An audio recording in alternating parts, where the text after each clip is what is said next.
Did you know you can make all of your ships spawn at once instead of having to pay upkeep as your naval cap increases? You can also build all of your fleets with a considerable discount. To do this, select the first point to the left in Supremacy for less build cost and faster build speed. Research the technologies for less build cost and faster build speed too.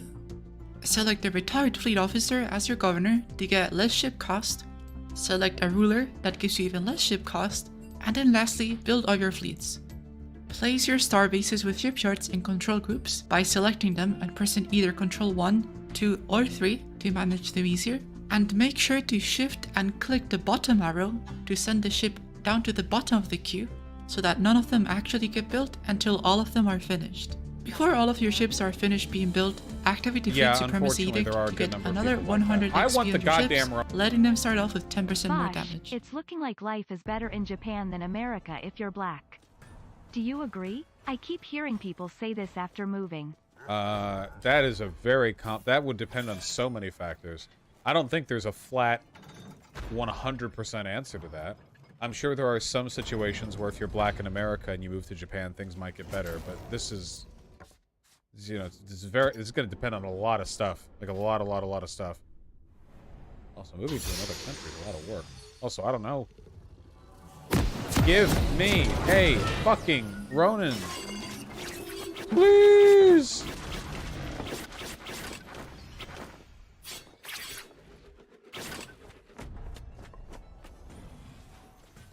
No, Tattoo, I haven't read in a while.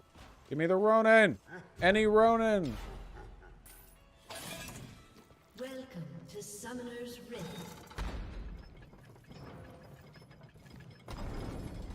Go, go, go! Give me! I wish there was a faster way to do this, but you're not supposed to do this. Bosh, I had a random thought that got me thinking. How do you think the left would react if a Boshite was a member of Congress? You think they would hate them? I am sure people who strongly dislike me would probably think it a negative mark. It's you too much. Aw, I'm sorry. Sorry, my Canadian girl. I missed you too, sugar. You know how much I need my sugar in my life? Assuming that my hair is considered short. I consider it medium because, you know, it's not like too short. Medium. Short. Medium for sure. Yes, Martin. It's a medium. Simp. I'm just wondering whether it's, like, really worth getting into. I own it. I have the Hobbit.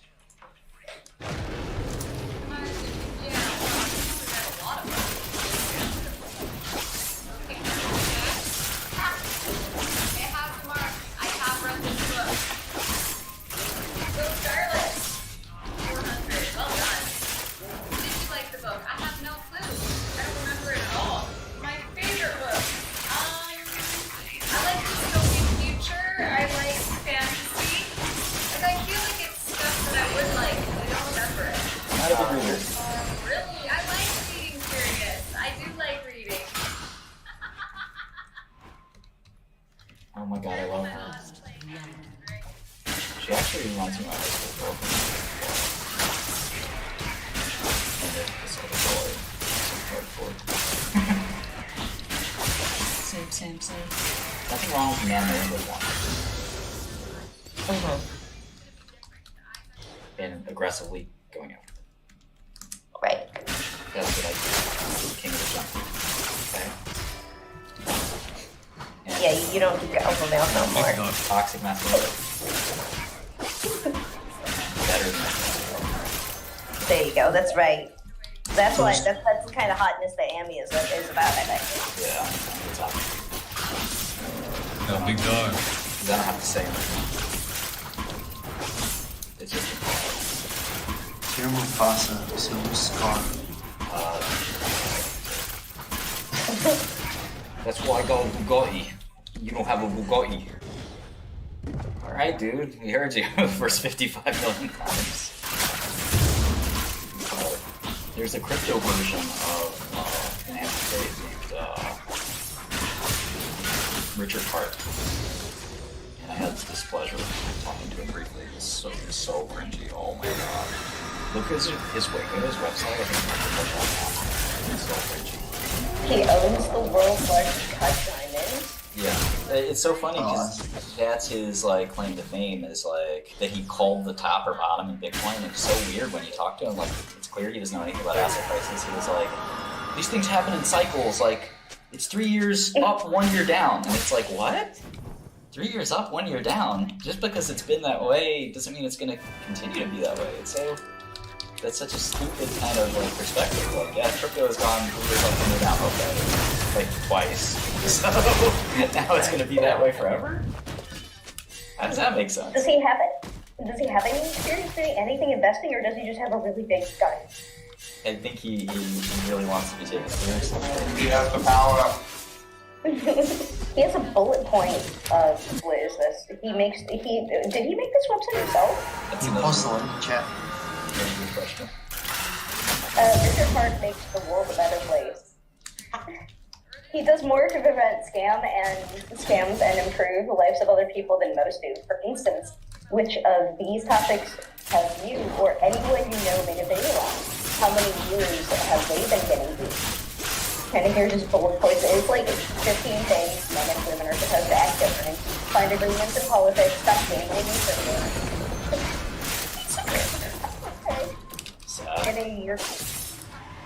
Getting more people to make positive videos, stop gaming, start a business, reducing military spending, fix schools, fix democracy. Thank you. Anything goes. Thank you for going with this military stuff. You really know. So appreciate it. Please tell us exactly how much military spending is spent on. Here's one you could work on, Martin. Give better apologies. You could do what you already should. You should have been happy. Promote medical research, please. Discipline, be happy. Have you made any videos about being happy? I know, he's got it. Yeah, look at this site. This seems to be the greatest person ever. Right? How cringy. Can I make an appreciation site for him specifically?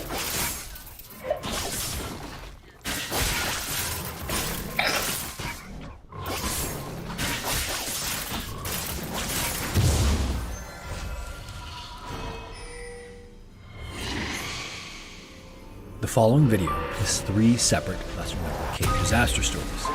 In each of them, the circumstances of the disaster is different than the last. In fact, they each take place on entirely different continents. The one thing that they do have in common, though, is the deep, dark depth in which the horrifying events take place. As always, viewer discretion is advised.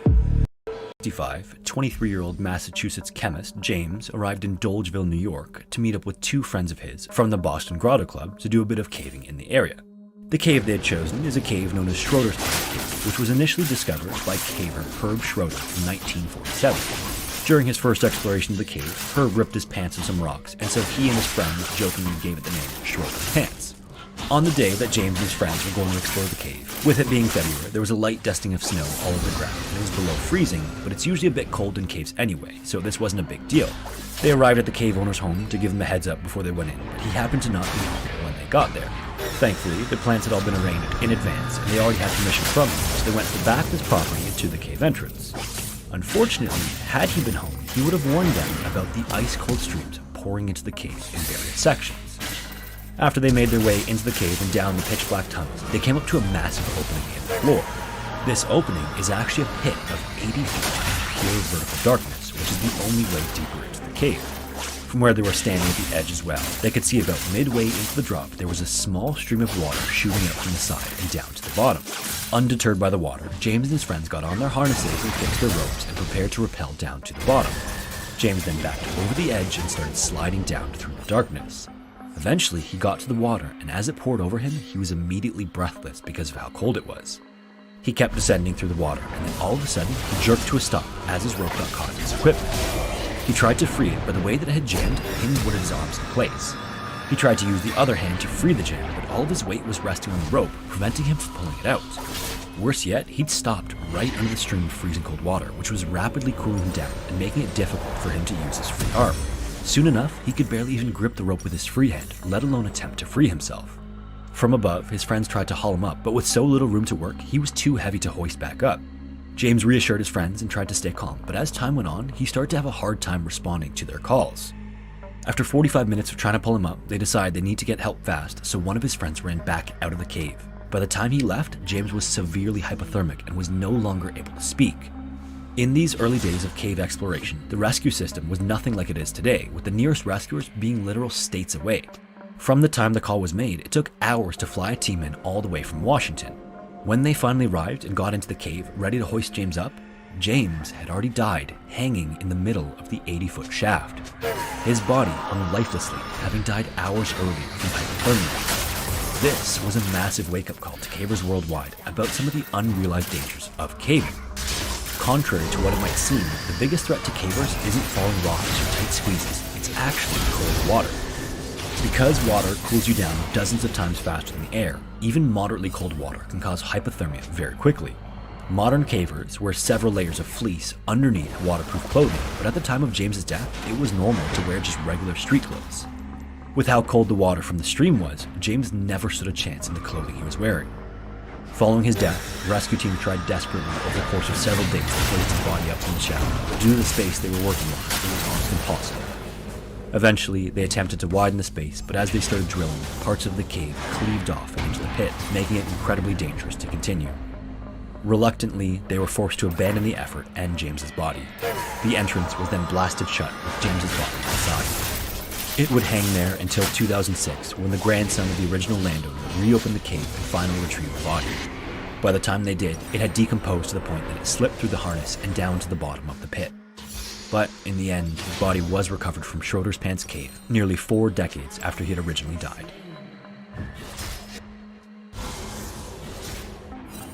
Khao Suk National Park in Thailand is home to a number of gorgeous geological wonders. A limestone mountain range runs north-south through the park, and beautiful sandstone and mudstone walls rise almost 2,000 feet in the air. The monsoon season in the park is also significant. As much as 138 inches of rain can fall annually. Deep within the forest of the national park is a series of caves, including one known as Nam Talu Cave. This cave is a 1,500-foot deep limestone cave that was slowly eroded by the water flowing through it. A stream continues to run through the cave year-round, but during monsoon season, the cave can become almost completely submerged in water. During the hotter months as well, king cobras from the nearby forest take refuge in the cave to keep cool. But despite these dangers, tourists flock to the cave and the Thai tour guides are happy to take them through the dark passageways. On Saturday, October 14th, 2007, 21-year-old Helena and her 24-year-old fiancé John set out from a little bamboo house that they were staying in on their vacation in Thailand. Helena and John had just gotten engaged and they had debated between putting a down payment on a house or going on a dream vacation. In the end, they figured that the house could wait, so they took their dream holiday to Thailand. When they got there, Helena couldn't believe her eyes. She would remark that the area they were staying was the most beautiful place she'd ever been in her life. That day, they were going on an excursion that would first take them on a boat tour of a lake. After that, they would trek about an hour through the forest to the entrance of the famous Nam Talu Cave. At the entrance, their 2 guides gave them some torches for light and then led them into the dark underground passages. Along the way, they saw spiders and bats and cave walls that were lined with small waterfalls. In the cave as well that day was the Fischer family from Switzerland and a 10-year-old German boy who had been given permission by his mother to enter the cave with the rest of the tour. She then waited outside as the tour made their way through. Now, the Nam Talu Cave is typically closed during the monsoon season because it can flood quickly in heavy rain. Official tours to the cave typically start at the end of October and run all the way until the second week of May. The day that they entered the cave was only October 14th, slightly earlier than the official season. In addition, there was rain in the forecast that day, and the guides had been warned not to enter the cave, but because the weather was clear before their tour began that day, the guides went anyway. So, at 2 p.m. that day, heavy rain started falling outside of the cave. Inside the cave, roughly halfway through the tour, Helena heard a rolling sound off in the distance. Soon after that, a torrent of water came flooding in where they were standing. She and John immediately started climbing the walls to reach higher ground, and as they did, they saw the guides and the 10-year-old German boy get dragged away by the current. They kept climbing and saw the Fischer family get swept away next, and as they climbed, Helena lost her grip and started to fall, but at the last second, John managed to grab her arm and pull her back up. Eventually, they were high enough that they seemed to be safe, so they found a small ledge to rest on, hoping that the water wouldn't rise any higher. In the flood, all of the torches had been swept away, and so they sat there in complete darkness. As the hours passed, with no sign of the water stopping, they sat on the ledge and began to discuss what they should do next. John believed that they could follow the current of the water out of the cave to alert rescuers, but Helena thought that they should stay and wait on the ledge. She figured that all they had to do was wait and the water would eventually recede, and then they could escape the cave. John, on the other hand, was convinced that they needed to try to escape, and so eventually he told her that he was going to try and that she could stay and wait. She pleaded with him not to go, but John couldn't be convinced. Soon enough, he slipped into the water, let go of the ledge, and then disappeared into the darkness. Now all alone, Helena sat shivering on the ledge in the dark, listening to the torrent of water rushing by. And the only light she had was the occasional firefly that flew near her. Outside of the cave at 4:30 p.m., officials finally realized that the group was missing, and so a search was organized. Shortly after that, boats and helicopters were mobilized to go to Namtalu Cave and find the tour group. As the search continued, Helena would spend the next 16 hours on the ledge waiting for rescuers to arrive. Once the waters had receded enough, rescuers descended into the cave to look for survivors, and at some point, Helena saw one of the bright torchlights down below and cried out for help. As they led her out of the cave, they informed her that they had recovered bodies 8 hours prior. The whole time they let her out, she was frantically asking if John was okay, and eventually they led her into a makeshift mortuary, and tragically found out that she was the only survivor. She would unfortunately find John's body among the others that had been swept away the previous day. Unfortunately, the tours had started just 2 weeks early that year and caught the tail end of the monsoon season, which led to the tragic events of October 14th.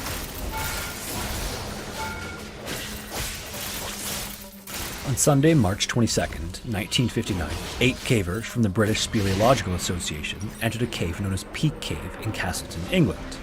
Peak Cave is primarily a show cave that's open to the public for guided visits, and it's also the largest cave entrance in all of England and is home to the Peak Show waterway, which is large enough that a small boat can float through it. The show cave areas have marked pathways and staircases that are well lit so that tourists can easily traverse the tunnels. But the day that the cavers entered the cave was only 2 weeks after a new passageway had been discovered, only a half a mile from the show cave area.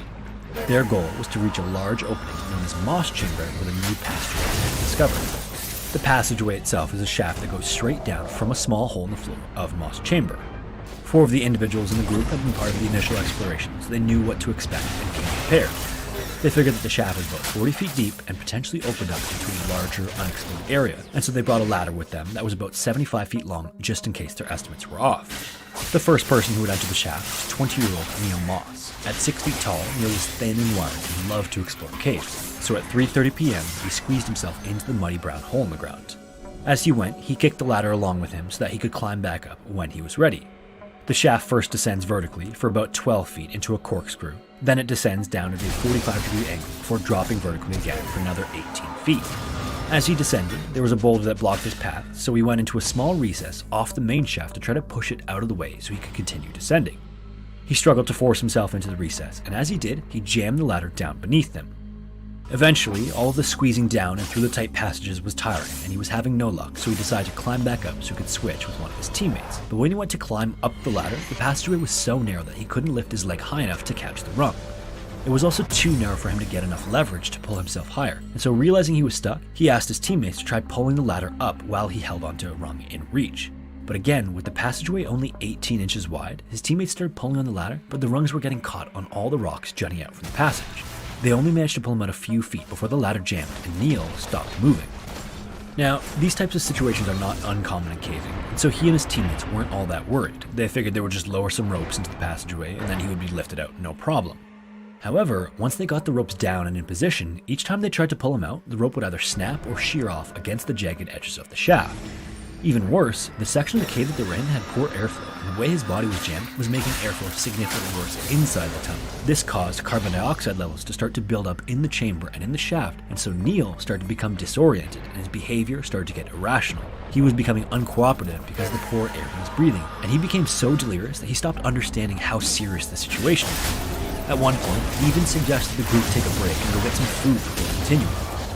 As the rescue continued, even at the top of the shaft, the rescuers also started to feel the effects of the rising carbon dioxide levels, and 3 separate volunteers lost consciousness while descending to where Neil was stuck.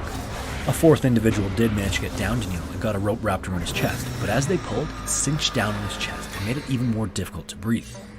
9 hours later, desperately trying to pull Neil out, the rescuers got oxygen bottles delivered to the cave in hopes of pumping oxygen into the chamber to improve the air quality.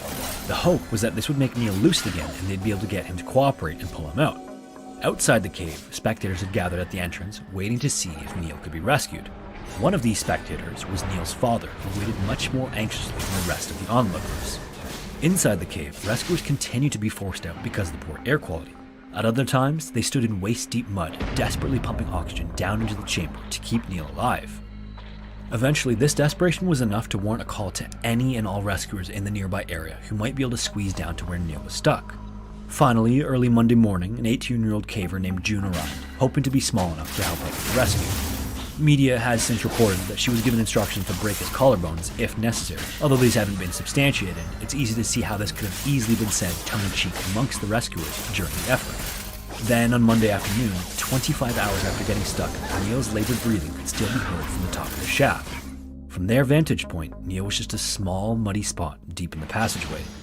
Rescuers continued to blow compressed air into the shaft to try to displace some of the carbon dioxide, and work also began excavating the rock nearby in hopes of finding another passageway that would give them access to Neil. Tragically, that evening, heavy rain started to fall outside and threatened to flood the cave. Authorities then made the tough decision to withdraw the rescuers until the rain subsided. Shortly before they evacuated the cave was the last time Neil was seen alive. He was still jammed down in the tunnel with one arm forced into a recess under a rung of the ladder. When the rain finally subsided, rescuers returned to the opening of the shaft and heard nothing from down below. A doctor formally pronounced Neil dead at 3 p.m. on Tuesday and would say that it was the only time he had ever declared a death without seeing the person. Outside of the cave, Neil's father requested that his body be left in place so that no one else risked their life trying to retrieve it. Rescuers then gathered up loose rocks in the moss chamber floor and filled the opening of the shaft, entombing Neil where he was trapped.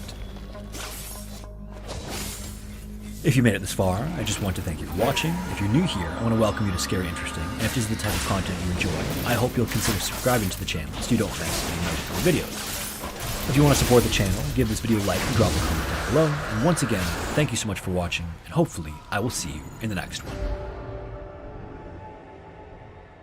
In this video, we combine some of the most disturbing deep diving tragedies we've covered on this channel so far. Diving to such extreme depths involves great challenges and risks, such as oxygen toxicity and nitrogen narcosis, which we will see in all the stories in this video. If you enjoy watching these videos, make sure to subscribe to our channel for more exciting diving stories like these.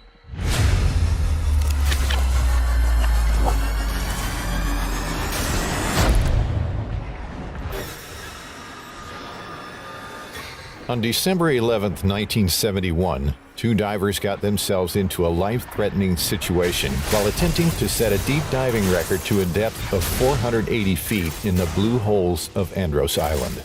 Watch till the end to discover the horror story of their dive. Andros Island is one of the islands in the Bahamas. There are more blue holes on Andros than anywhere else on Earth. The uniqueness of these sinkholes in Andros makes them popular and often visited by many divers.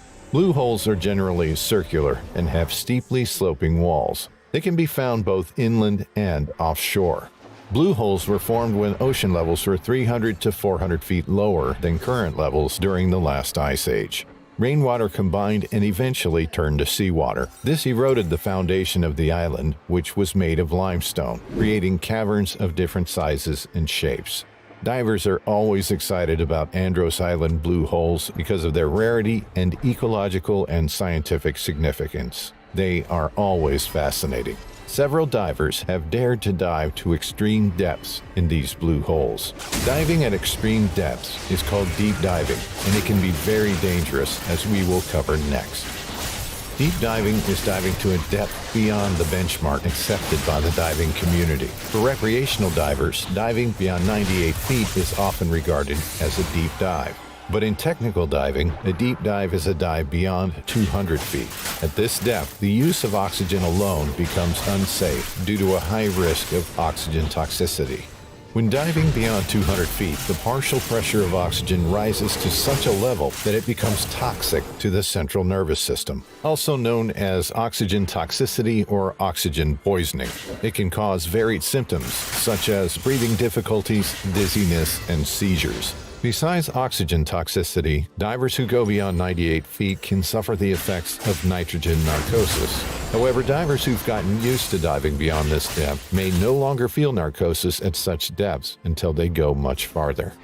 Nitrogen narcosis, which is also called rapture of the deep, is a change in consciousness caused by breathing compressed inert gas at depth. Divers often feel uncomfortable and confused, affecting their ability to judge certain situations and make decisions. This oftentimes causes them to make the wrong decisions, which could lead to endangering their life. For deep dives or dives beyond 200 feet, it's advisable to make use of gas mixtures like Trimix.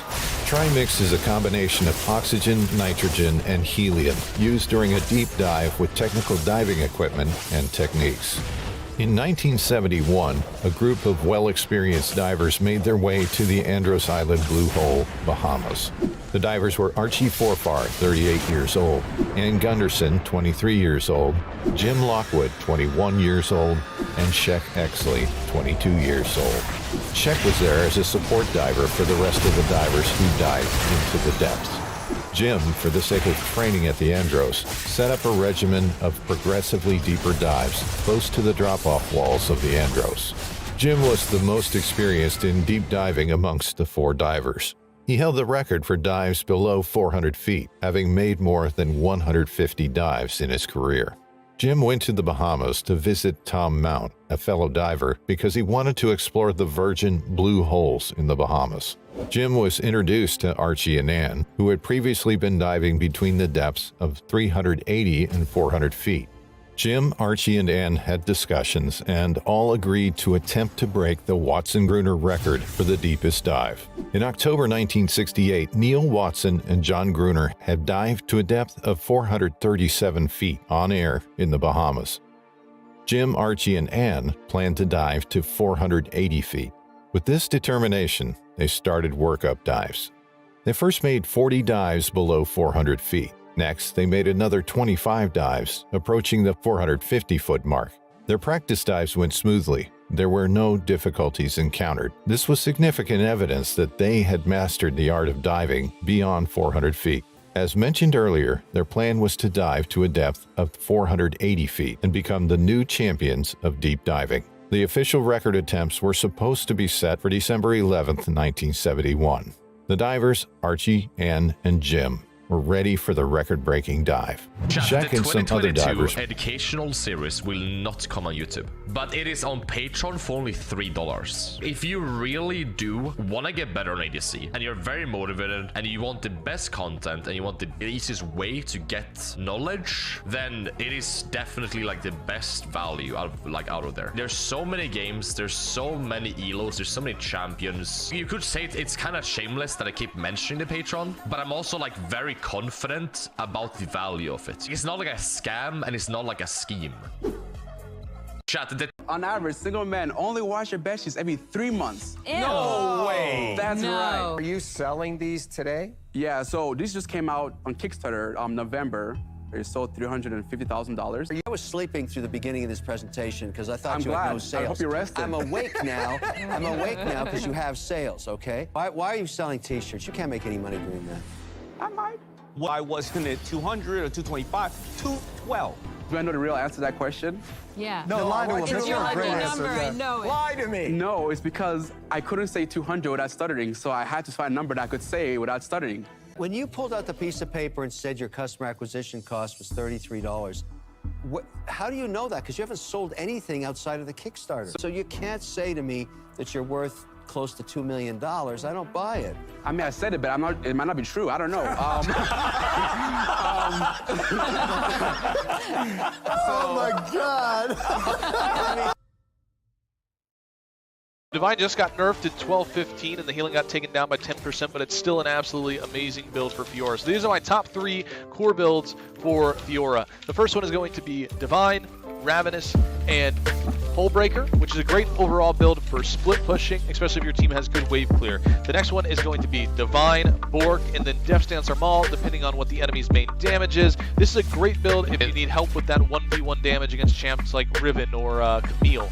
The last one is going to be the Ultra build, which is going to be Divine, Ravenous, and Muramana. So obviously Muramana, the highest AD item in the game. I really like to pair this with Frozen Heart. If you ever get the opportunity to go Muramana with Frozen Heart, it is OP. It is absolutely impossible to lose with that build into a full AD team comp. These are the runes that I run for the Divine. We're taking Presence of Mind instead of Triumph. Good luck in your climb, and peace out. Divine just got nerfed at 12-15, and the healing got taken down by 10%, but it's still an absolutely amazing build for Fiora. So these are my top 3 core builds. There was a time when TikTok was flooded with my spicy quotes. Now everyone is just so much spicier. The kids don't want to make their bed, they want a Bugatti. I'm tired of being the gateway to these other guys. The kids now think lobsters are gay. It's all wolves and sheep. They want to be told to leave their fugly wives for hotter ones. But there's nothing wrong with staying with your fugly wife. Exactly that. And also telling the moral relativists to screw themselves. I don't want to tweet about getting rich. I want to tweet about Justin Trudeau being bad. There I go, crying again. The commentators are going to have a field day with this one. There was a time when TikTok was flooded with my spicy quotes. Now everyone is just so much spicier. The kids don't want to make... I mean, I can tell that you're a pure Aryan white man from the way you pronounce certain words. Can you give me any examples? Yeah, take the word R. Pure Aryan like you or I would pronounce it correctly. R. Negro pronounces it Ara. Did you ever notice that? It's like, Ara, you gonna fry up that crispy fried chicken soul, brother?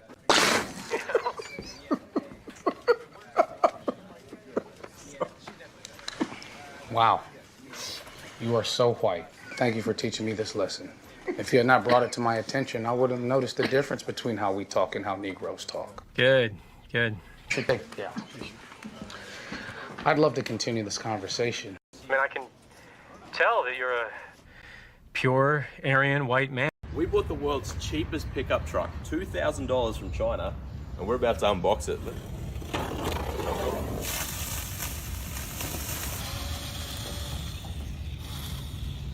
As you can see, it's not particularly wide.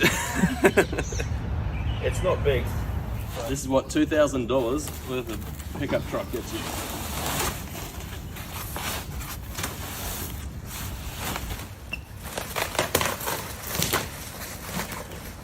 Ta-da! The rear view mirror is a suction cup. Side mirrors, there we go. Put it in drive.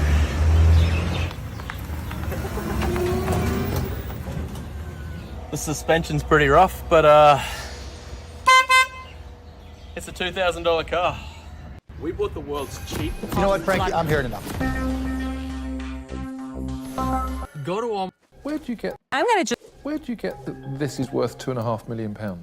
I don't think it's worth $2.5 million. I'm basically.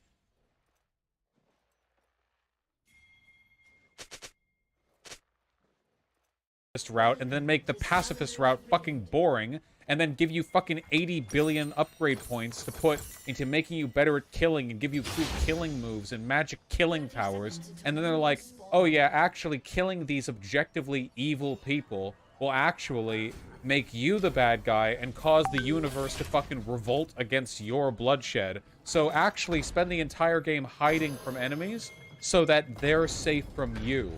I do not like games where stealth is protecting the enemy from you. Like, when you're in Dishonored, the failure state of getting caught is not you're under threat. It's, oh great, now I have to effortlessly tear these guys to shreds where they don't magic. What color is your fembati?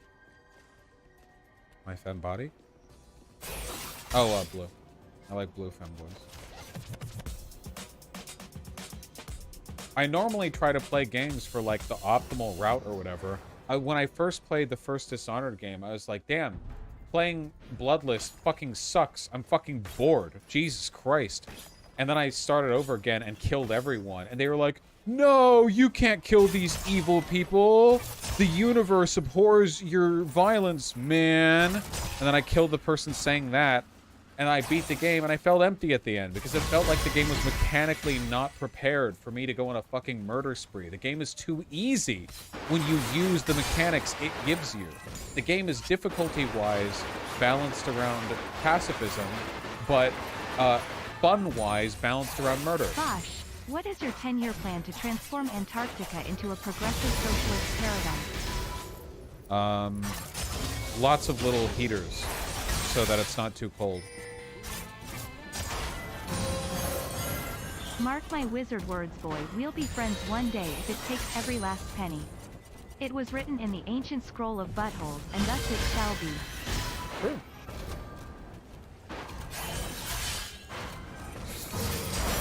Fuck! Ah, damn.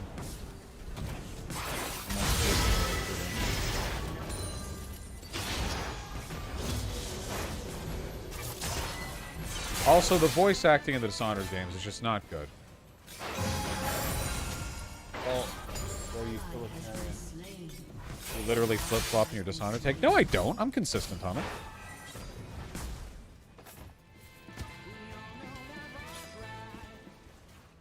Bosh, can you pause the stream? My mom says it's bedtime and she's going to take away my Switch if I don't go to sleep. Yeah, we'll do, bucko. Just get into bed and I'll pause it. Man, the screen darkness thing sure does last for a punitively long time.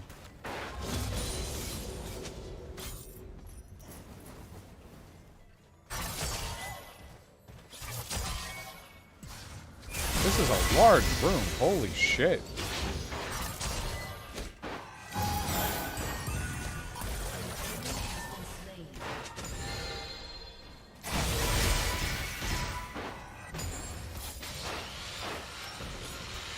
Oh, it's traps everywhere. Holy shit, this room, man. Jesus H.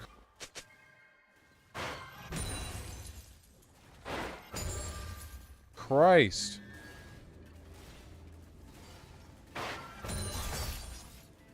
Take more damage from hazards, but gain 50 resolve. Man, if I take any more damage from hazards, I'm gonna fucking die. Mana leech, nope. Burn. Do we want burn? No, I don't. This is not a burn character. No.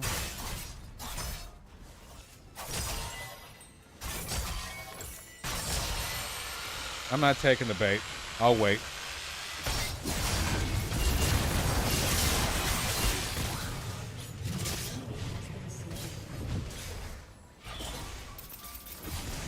Tinder, any percent speedrun? Why are we talking about Tinder? When did I bring up Tinder? You guys getting horny again?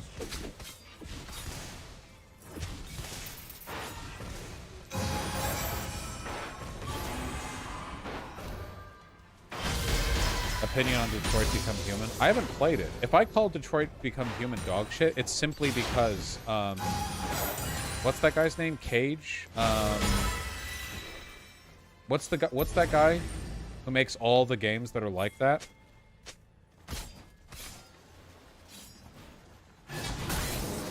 No. David Cage. Yeah, David Cage. It's because I don't trust him. Fuck me. Oh, these guys are awful with the screen darkness, dude. Holy shit. Nick Fuentes claims to be an incel, at risk of doing that Hitler drank water spit. It's indicative that he also talks about recruiting MRAs and incels. Nick Fuentes does recruit them, but he's not an incel. He's just gay. Or trans. I have not played Dying Light 2. I don't know what that has to do with the voice acting in Dishonored, but both of those things are true. If you think voice acting is bad in Dishonored, you haven't played Dying Light 2. Well, I might just end up thinking they're both bad, huh? What about that? Hi Bosh, I love the video game Civ 4. I am part of the modding community for Caveman 2 Cosmos. After playing this mod, I can't go back to any other Civ game. Dope! If only I wasn't anti-mod. Fuck. Yeah, really though, Civ 4 was the best one. Everything after that was downhill. People are like, yeah, I'm such a Civ fan, dude. I love Civ 5 and Civ... Fuck you. Fuck 1 unit per tile. God damn it. Fuck all that.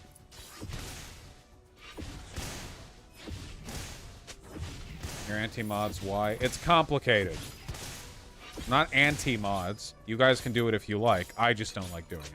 I'm not morally opposed to them. Yeah, we're down here looking for health, and so far we're not finding it. Can we get a health drop, maybe? Or like a trinket that'll give me some health, maybe? Why did I... Skeletons! Oh...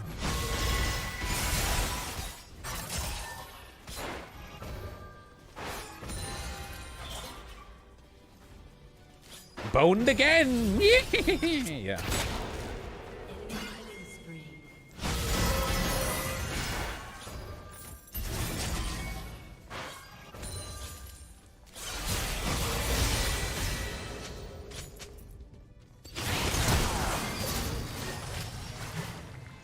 I agree, Sir Burrito. I think that's an issue. Do you think it's reasonable to hold on to a friendship with someone who was previously very abusive, assuming they seem to have improved? Asking for a friend. It's reasonability isn't really the standard here. It's whether you want to. People can change, and if you want to forgive people or to accept that change, that's not wrong of you. It's not unreasonable. It really just, you know, it's really just a matter of the extent to which, you know, you trust somebody. Of course, if you don't trust them, that's not like a wrong answer.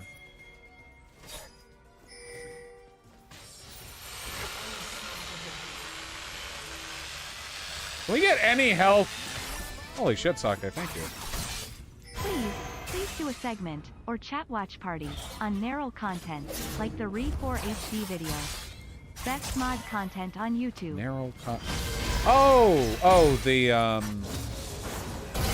I remember. Yeah, they did the HD mod redo thing for, RE4, right? That one video is pretty damn good. I got a lot of respect for people who do stuff like that. It's not really my thing, but it makes them happy.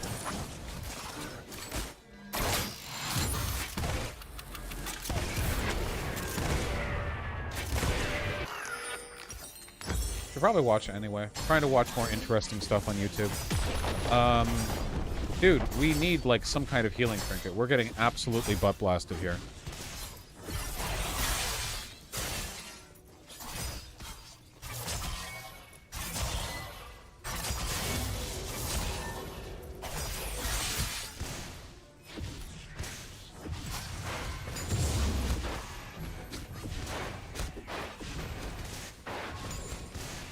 There's not really a guaranteed source of health you can get in the game either.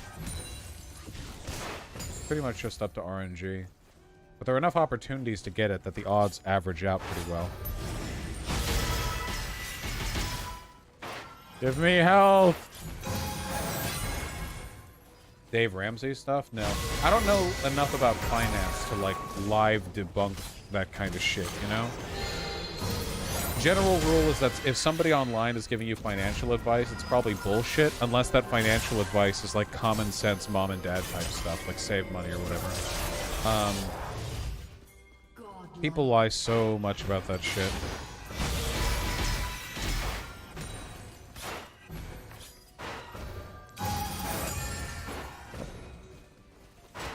I don't want to talk about it.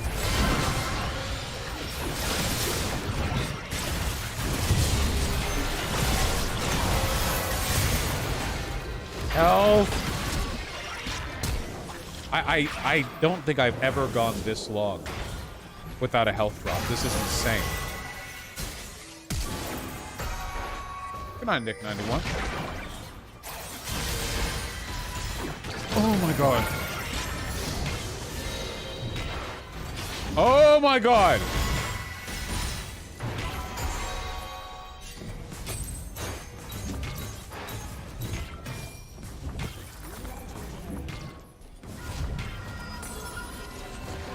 One more hit. One more hit. You check the boxes in front of the water area? Yeah, that is a good source of boxes. Hold on.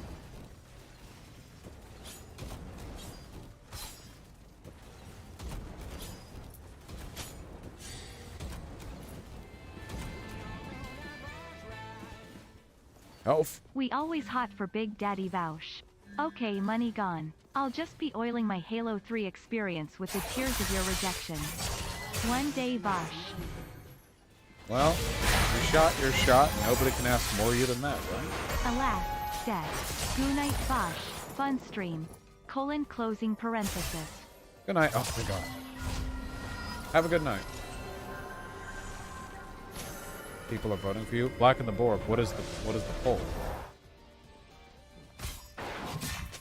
The real thing that I want with the Ronin is I want the one that gives me a bit of health when I kill an enemy with a crit, because I can reliably get crits with the edge of my melee attack. Like that. See? For Prez? Well, that's good.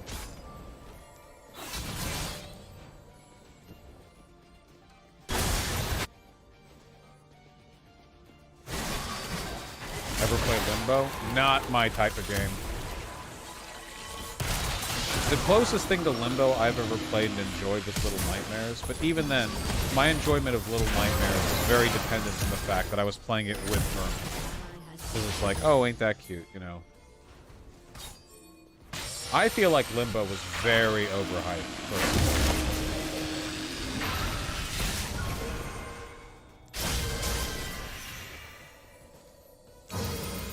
Good.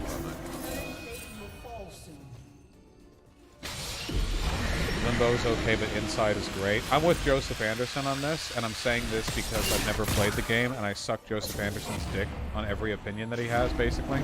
But no, actually, Inside sucks, because he said so.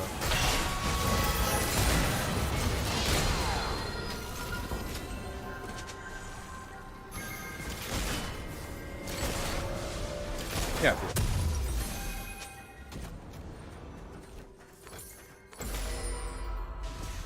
I want more health, please.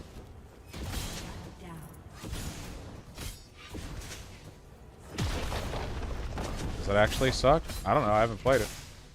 See, look at all these crits I could be getting health from if only I had that trinket. Braid was a great game? Braid was a great game. God, that's like the beginning of indie games. Braid goes back almost as far as, like, Abe's story in terms of the pedigree of old indie games, man. It goes back so far.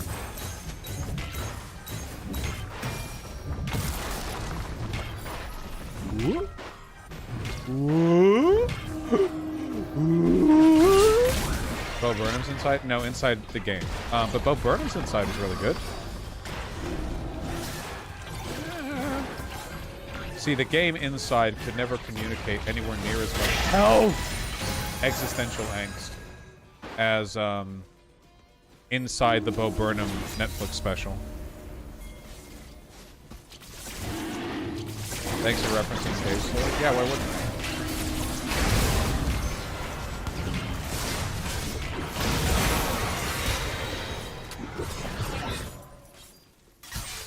Remembers Castle Crashers? Dude, I never liked Castle Crashers. The increasing popularity of that game always annoyed me slightly, because I remember playing it back when it was a Flash game, and I was like, mid, and then it went on to be like the fucking poster child of Newgrounds.com, and also a big popular game, and I was just thinking like, dude, what, why? Stop.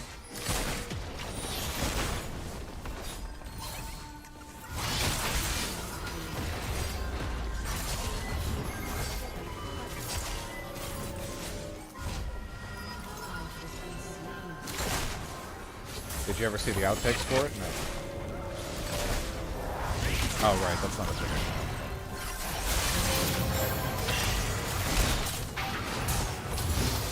I'm just not a big fan of those, like, old beat-em-up games, you know? Like Streets of Rage or whatever. That's just never been my... God damn it.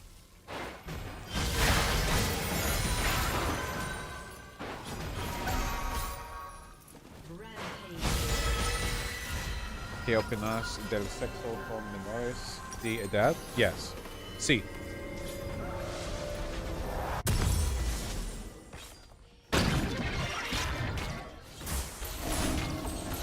What about Brawlhalla? Not my thing.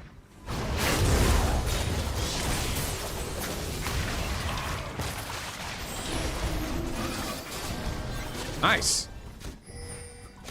I'll take the dubs when I can, man. I'm not good at those.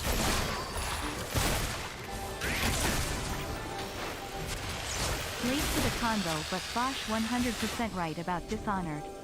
All the killing powers are cool and super fun to use. It's a shame you are punished for using it. Yeah, it's not a good fucking stealth game unless it's fun to be stealthy, man. It's no Splinter Cell, that's for sure.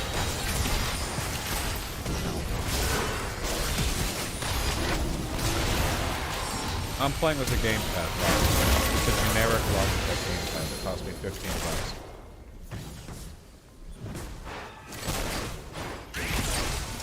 Woo! Blobfish.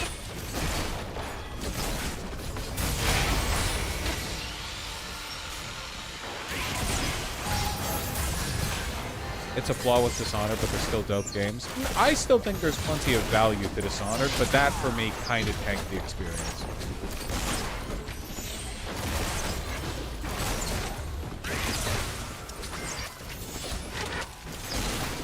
There it is. I'm aware, Flashy Job, I noticed.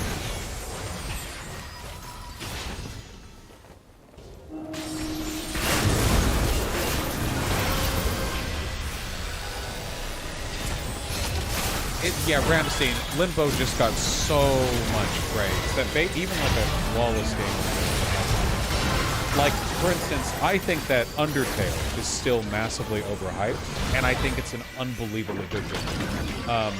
It's just that the amount of praise it has gotten is so ridiculously large that basically anything short of the Second Coming of Christ is going to,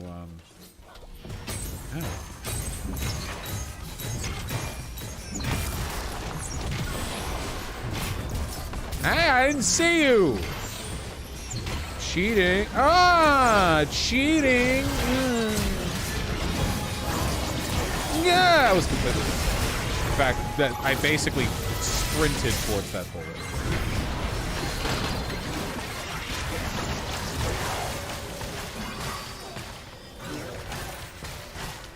So far, I like Deltarune much more, but true. I don't like Deltarune. Nah, you can't like Deltarune more than Undertale based on an incomplete experience, can you? How can you say that?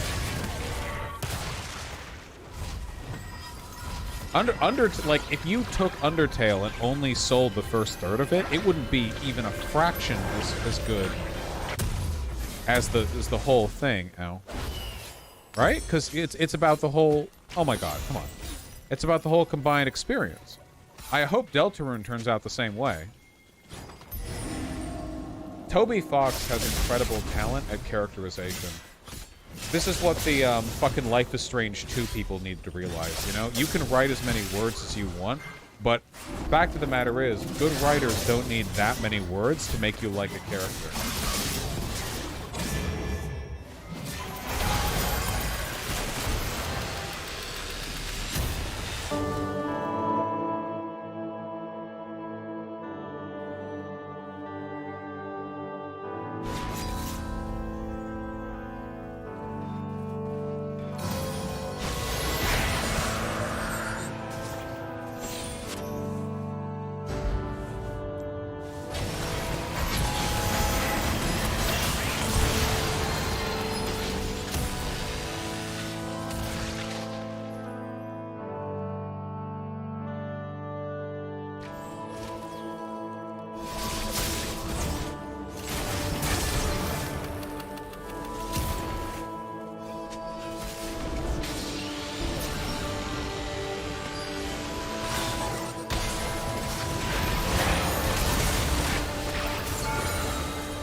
American Dream Mall, formerly known as Xanadu in East Rutherford, New Jersey, has had a tumultuous history to say the least. I made a video on that very history a little while ago, and I left off with financial troubles looming over the property's owner and a seemingly difficult road ahead with the pandemic. But with some years now in the rearview mirror, and with the mall now open, I thought I should go take a look myself and see what the now second largest mall in America is actually like, and what sort of financial state they're in today. This is the American Dream Mall 2022 update.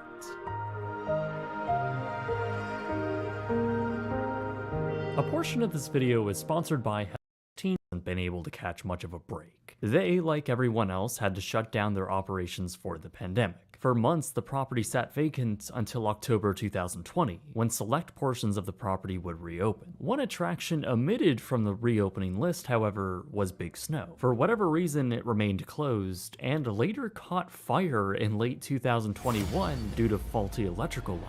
It wouldn't be until early 2022 when the indoor ski slope would finally reopen once again. But that's just scratching the surface of the many issues. Financial troubles, as you've likely guessed, have also seemed to have been a common issue, but I'll discuss that a little later in the video.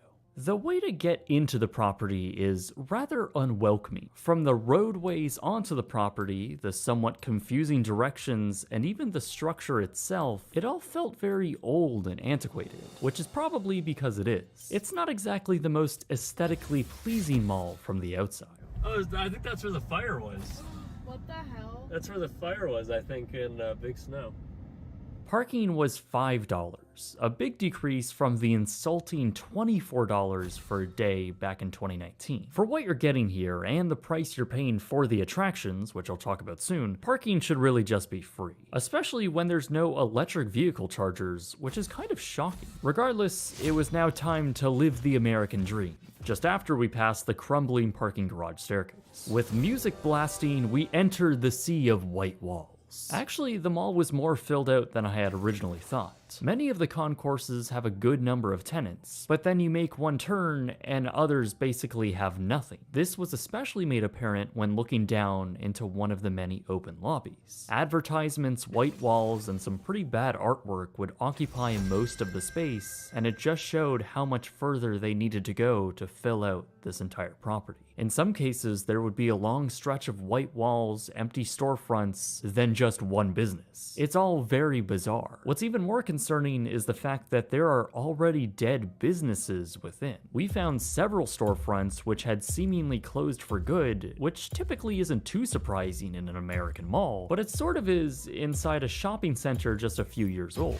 After walking through the seemingly never-ending meandering hallways, we stumbled upon the main attraction at American Dream, the Nickelodeon Universe theme park. We decided not to try it out, as the admission price for the day was $90 a person. While it did look fun, it was hard to justify that price for what you're getting. Apparently we weren't alone in that opinion, as there weren't a ton of people inside the park, and we saw many coasters shoot by with no people in them. But the poor value doesn't stop there, as right next to it is the DreamWorks water park. Strangely, there is no viewing area of the park open to the public. So if you're a random tourist who's never been here, I'm not sure you're really confident in knowing what you're about to get when spending money to go there. We did see one that looked like it was a bit of a viewing area, but it was completely closed off to guests while we were there. In fact, that entire section of the mall was closed off to guests. Admission price to the water park is $100 a person, and from what I've seen, it does look like a fun time. $100 per person fun?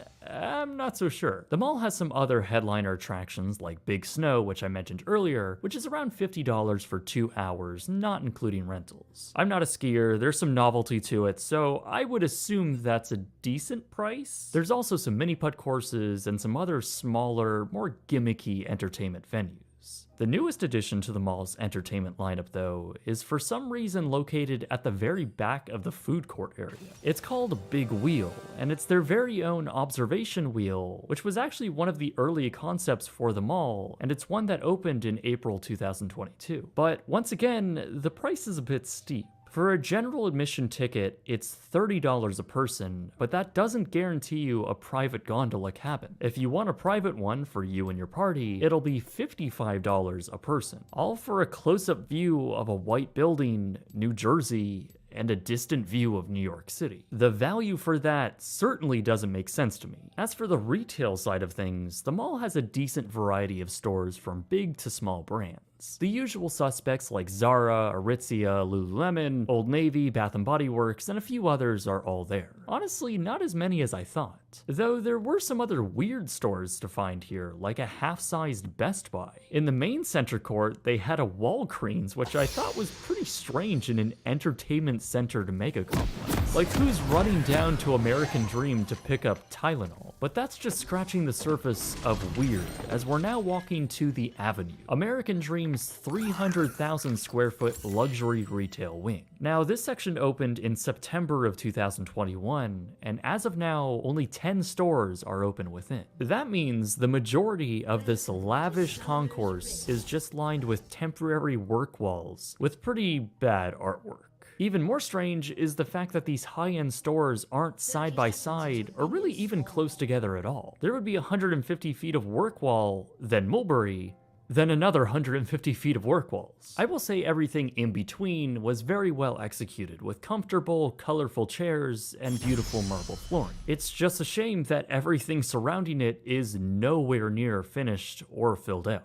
Finally, we made our way to find the last lobby area, which we hadn't seen yet. Which, on our way, we saw this. This is apparently Toys R Us's new 2-story flagship retail store. It's honestly a pretty decent attempt at a modern, non-big box store. Anyways, I knew there was a skating rink inside the building, so that's what we were on the lookout for. When we found it, though, we were a little confused. I wonder if you can spot why. Instead of skating, apparently on this day you can enjoy the world's saddest rap concert. It looks like there was some exhibition of shoes and other random stuff occupying the skating rink. It was a bit chaotic and very obnoxious, but at least there were community events being held here, which, jokes aside, I think is a plus. By now it was late afternoon, and the mall was really starting to fill up. We visited on a Saturday in mid-July, and I was honestly pretty surprised on how packed this building actually got.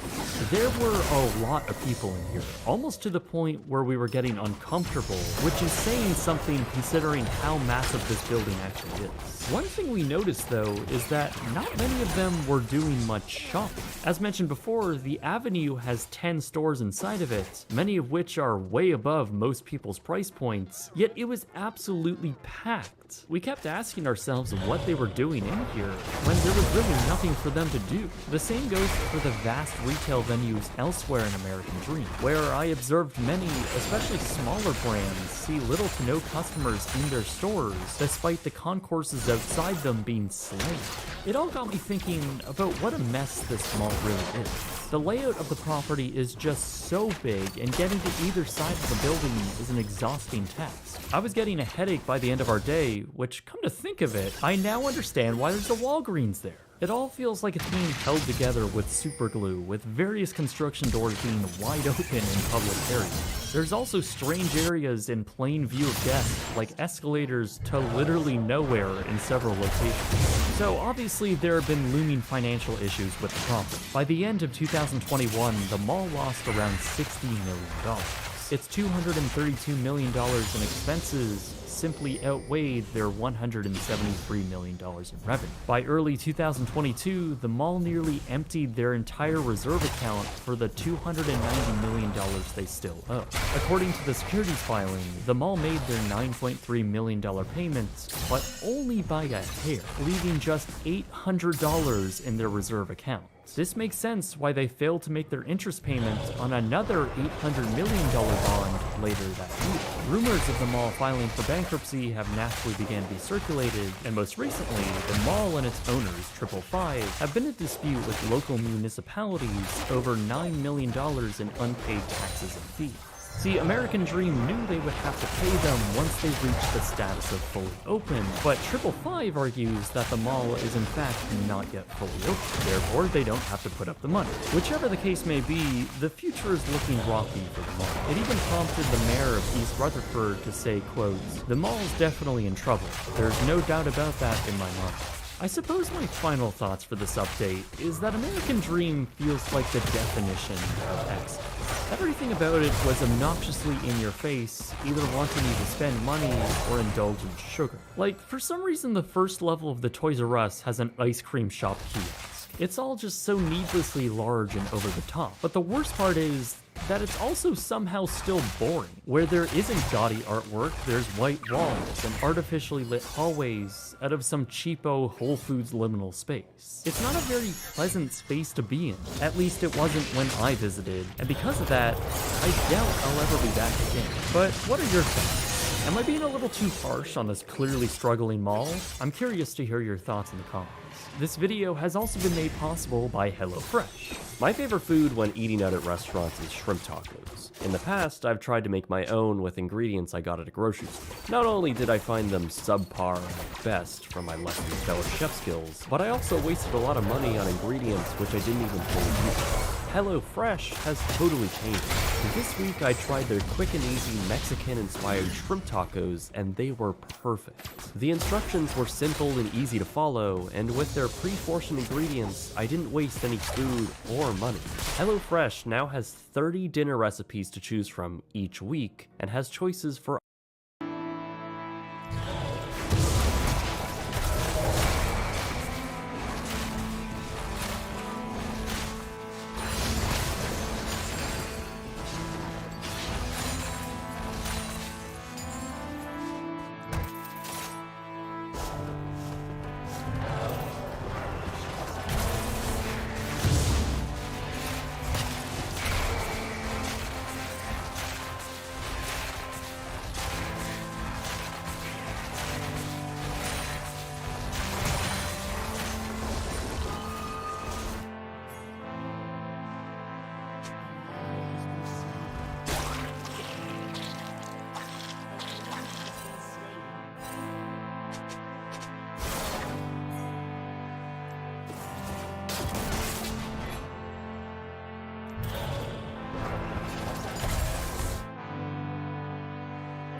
A portion of this video is brought to you by Surfshark.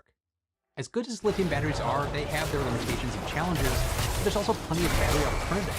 Flow batteries alone have enough variations in chemistry to make your head spin. Zinc-bromine batteries are one up-and-coming contender, and calling them up-and-coming sounds funny when you consider they've been around for 137 years, but they might hold the future for energy storage.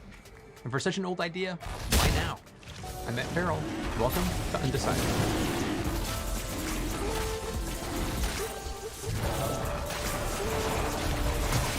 There's no question that developing efficient energy storage systems will make or break our progress in the use of intermittent renewable energy. When it isn't sunny enough to rely on solar or windy enough to turn turbines, batteries full of previously generated renewable energy can keep the grids going. When it's bright and sunny or the wind is blowing, the opposite is true. You can store excess energy for when it's needed most. Now, lithium-ion batteries are the reigning champion in the chemical battery arena. but a 137-year-old concept would not come out of the ground. That's because the use of lithium-based batteries is somewhat paradoxical in the quest for sustainable energy. They're great for electric vehicles, but recycling lithium-ion batteries has historically been difficult and dangerous. But there are several companies working on that problem. The process of mining lithium is also hugely disruptive to the environment, requiring about 500,000 gallons of water for each metric ton produced. But again, there are also companies trying to fix that problem too. Despite this, lithium-ion batteries continue to dominate the market due to their low cost and high energy density. Yet the price of lithium is rising. In China, one of the world's largest producers of lithium, the cost of battery-grade carbonate lithium increased by more than 700% between early 2021 and February of 2022. That doesn't look so good in light of the ubiquity of lithium-ion. Now, rising lithium prices also adds to the challenge of producing even more energy-dense variations like lithium metal and solid-state electrolyte batteries, which haven't even hit the market yet. There's a clear need to mitigate our reliance on lithium, and as the demand for EVs and renewable energy increases, alternative types of batteries are gaining traction. It feels like there's a new one every week, but in this case, it's an old one. Two Australian companies, Gion and Redflow, have stepped up to the plate with zinc-bromine batteries that promise safer, more reliable, and more robust design. In July, Redflow began productions of its third generation of its zinc-bromine flow battery, the ZBM3, at its manufacturing plant in Thailand. In September, the company officially teamed up with Empower Energies to bring their 10 kilowatt-hour battery to North America. That same month, Gion began producing Endure, its non-flow zinc-bromine battery, using an existing lead-acid battery factory in Sydney. So what is it that gives zinc-bromine an edge over other types of battery chemistries? Well, before we discuss the value of zinc-bromine batteries compared to their competitors, let's break down how they work. Because zinc-bromine batteries are a form of redox flow battery, or RFB. Now, like any kind of battery, RFBs contain a cathode, an anode, and a separator. What distinguishes flow batteries from others is their use of tanks full of a liquid electrolyte on either side of the battery, one for a catalyte and the other for an anolyte, instead of the solid components that are found in batteries today. Each side contains a chemical in a different oxidation state. A chamber between two tanks holds a cell stack, which is divided by an ion-selective membrane. When you discharge a flow battery, the chemical energy stored inside is converted to electrical energy through reduction oxidation, also known as redox. And the ions in the anolyte oxidate or leach. There's electrons that move to the battery circuit and pass the membrane. On the other side, ions in the catholyte take these electrons, reducing their oxidation state. As the battery charges, this process is reversed. The typical RFB structure of tanks and pumps translates into a bulk, so they're most appropriate for stationary applications. Think storage for an EV charging station, not a EV battery. They're highly useful at home or grid scale because of the flexibility of the design. If you want more power, just add more stacks. If you want more storage capacity, add more electrolytes and storage. Gion takes things a step further because of their unique approach. But before getting to that, I'd like to thank today's sponsor, Surfshark, for sponsoring this portion. This can come to Surfshark at 85, no risk on the channel. Now back to Gion. Gion takes things a step further because their battery, the Endure, isn't an RFB. Instead, it uses the same plate format and style of casing as a lead-acid battery. The difference is that it swaps lead and sulfuric acid for a bromine positive plate and a zinc negative plate, with a layer of gel acting as the electrode in the middle. The gel in Gion refers to the gel-based rather than a liquid-based electrolytes. This means that unlike RFBs, the Endure doesn't use pumps or tanks, allowing for a much more compact design. The plate design not only saves space, but eliminates the need for specialized maintenance, an auxiliary power supply, and secondary backup system. And the chemical reaction inside, though, remains the same. When the battery charges, zinc ions move to the negative electrode, accept electrons, and reduce to zinc. Bromide ions move to the positive electrode, lose electrons, and oxidizes to bromide. The reverse happens upon discharge. A major benefit of flow batteries and the Endure is their depth of discharge. It's possible to discharge flow batteries, including those produced by Redflow, all the way down to zero without damaging them. In contrast, some forms of lithium-ion batteries have an inherent limitation on their capacity because they tend to degrade when they're discharged to below 20%. RFBs also have a crucial advantage over lithium-ion when it comes to safety. Lithium-ion batteries require careful management to avoid failures that can spell disaster.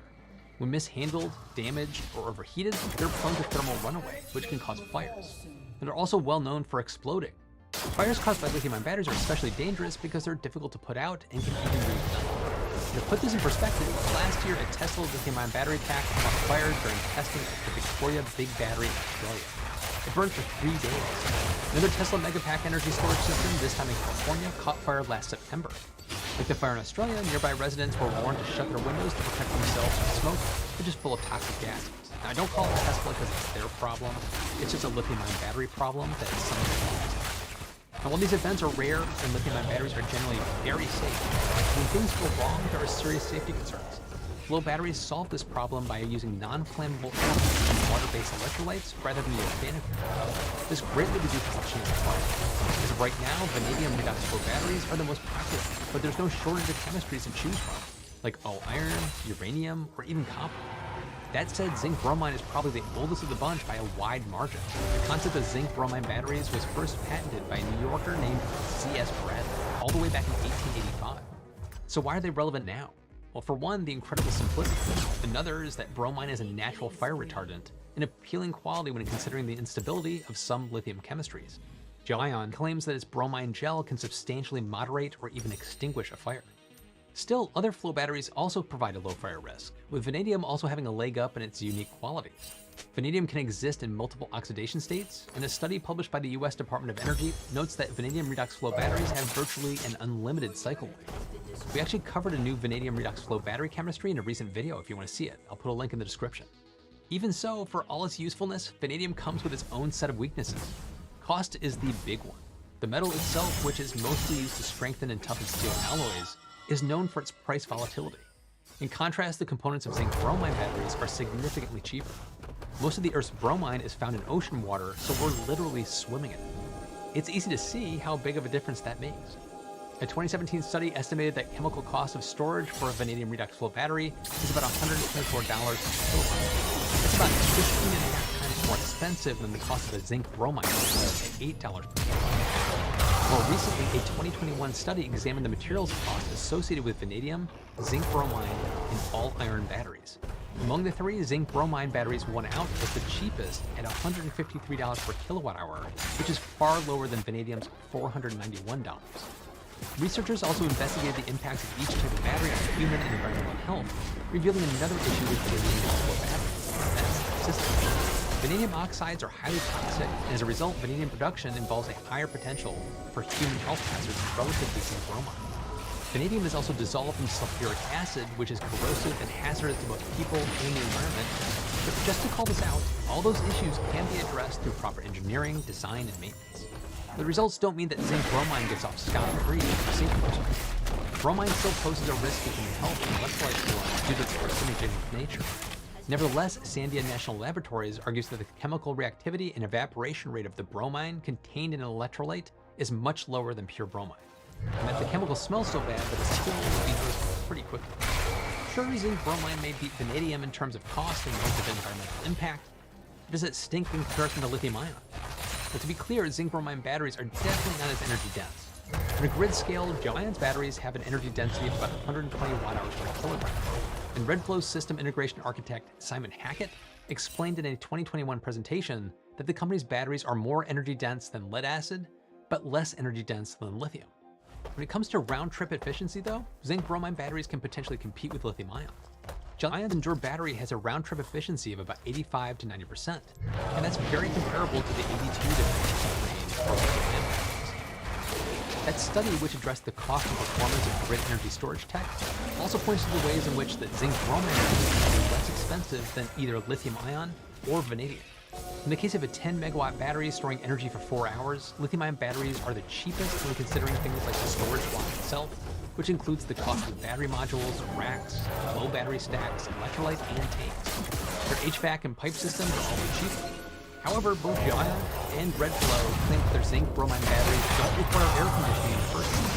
Gel-Ion's founder, Thomas Maschmeyer, told The Guardian in 2021 that he predicted that their cost of operation would be 25% less than lithium, precisely because the batteries don't require air conditioning or require a storage system. On top of that, the Endure battery doesn't use clean either, and there's no fluid system. As for the cost of system integration, which involves shipping and installing the batteries, the Department of Energy figures for lithium and vanadium, it ranges between $46 to $52 per kilowatt hour. Now, the cost of zinc bromide is between $10 and $18. And in other aspects, like the cost of engineering, construction equipment, connecting to the grid, and transformers, zinc bromide is also considerably cheaper. JLion claims that its approach to manufacturing also drives the cost down further. Typically, an RFB requires a new production line, but the Endura's casing is the same kind used in lead-acid batteries. And 18 out of the 23 steps of the manufacturing process can be completed within an existing lead-acid battery factory. In a presentation given to investors earlier this year, JLion estimated that it would cost about $16 million to retrofit a lead-acid battery facility to produce 1 gigawatt-hour of their batteries. While building a new 1 gigawatt-hour lithium-ion battery facility from scratch would cost about $130 million. Zinc-bromine batteries also last longer than lithium batteries. That's partially because of their durability and their depth of discharge, as with other flow batteries. It's also the case with the context of their life cycle. Department of Energy statistics indicate that lithium phosphate batteries last for roughly 2,400 cycles, with lithium nickel manganese cobalt batteries lasting for about 1,500 cycles. Now, in contrast, zinc bromine flow batteries last for closer to 4,500 cycles, and zinc bromine non-flow batteries last about 5,000 cycles. Both JLion and Redflow also emphasize the toughness of the batteries. JLion calls the Endure a use toughness, and in one test, they made it even operate on top of a hot plate of 70 degrees Celsius. The two products boast similar levels of tolerance to heat temperatures, with the Endure's upper limit being about 50 degrees Celsius, and the ZBM3's being about 45 degrees. It seems that as far as design improvements go, zinc bromine batteries are on fire. And considering Australia's bushfires and overall hot climate, the country's relationship to zinc bromine batteries makes perfect sense. In fact, the blackouts that Australians experience as a consequence of bushfires are what prompted Australian state and federal governments to invest in using rechargeable batteries for residential battery energy storage systems and at remote telecommunications stations. Redflow's battery is especially poised for use at telecom stations because of its small size relative to other flow batteries, according to the company's system integration architect. Once zinc bromine batteries reach their end of lives, they're also easier to recycle than lithium-based batteries as well. And because the Endura's casing is the same as a lead-acid battery's casing, it can be recycled in the same way, but with the added advantage of what the company calls more benign components, as in non-toxic lead or corrosive sulfuric acid. Zinc bromine batteries are perfect. In general, zinc bromine batteries face the risk of zinc dendrite formation, which can threaten to poke through the battery separator. As a result, zinc bromine RFBs usually require maintenance in the form of strip cycles to remove zinc buildup. It's worth mentioning, though, that Redflow claims that completely discharging its batteries strips the zinc away. And JLion's answer to dendrites is a porous membrane separating the zinc and bromide that eventually inhibits their growth. But like any other technology, zinc bromine batteries are not the end-all be-all. They're tailored to a specific purpose: large-scale grids, long-term storage, rural areas, and extreme conditions. It doesn't make sense to compare them to something like a solid-state battery, for example, because they're meant to solve different problems. Solid-state batteries are thin and small. Zinc bromine batteries are relatively big and heavy. Solid states are generating buzz for their potential use in EVs, and zinc bromine batteries, on the other hand, are meant for providing electricity to your home, solar or wind farms, or remote areas. Overall, zinc bromine batteries may work well for fixed locations, but will be far too bulky for mobile or portable uses. Perhaps the most critical difference, though, is that production of solid-state batteries is still on the expensive side and in not being adopted into EVs and consumer electronics. And zinc bromine batteries are already here. So are you still undecided? Do you think that zinc bromine batteries will gain ground and become a big player in the energy storage industry? Jump in the comments and let me know. And be sure to check out my follow-up podcast, Still to be Determined, where we'll be discussing some of your feedback. If you like this video, be sure to check out one-to-ones over here. And thanks to all of my patrons for your continued support in making these videos possible. And thanks to all of you for watching. I'll see you in the next one.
The world's new era of warfare started here, on the 8th floor of an innocuous office building in Minsk, Belarus. A small antivirus developer based within these walls, Virus Blockade, received an inbound help request. Their client in Iran was experiencing random, repeated reboots of their industrial control computers.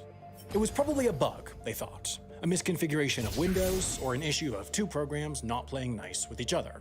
So they reinstalled Windows, but the issue remained. This upped the stakes. This wasn't some mistake in Windows programming. This was something purposefully malicious. Soon, Sergei Ulasin, the company's researcher, found some suspicious files on the errant machine. As he combed through their code, he made a discovery that shook the world of information security to its core. This code, when placed on a USB drive and plugged into a computer, could silently launch and execute a program simply by being viewed. This was a brand new exploit, a catastrophically capable exploit. All it took was one drive, simply plugged in, to infect one computer. This method of spread was mortifyingly efficient. It was something out of a movie.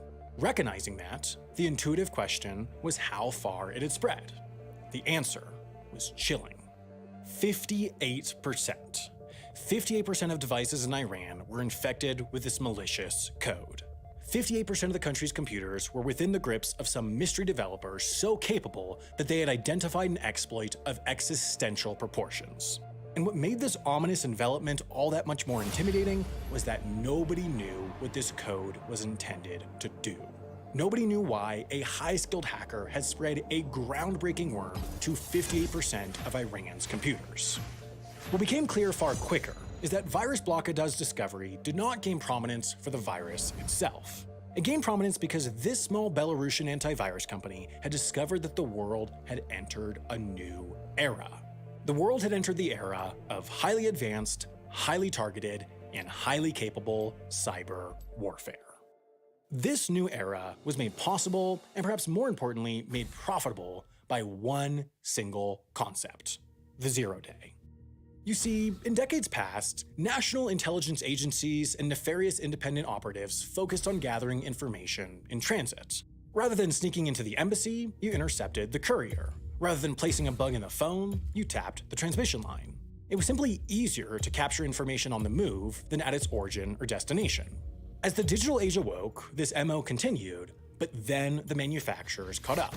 Apple, Microsoft, Google, and others all started encrypting data as soon as it left devices. Shielding information behind complex mathematical systems, encryption by this time was, for all practical purposes, perfect.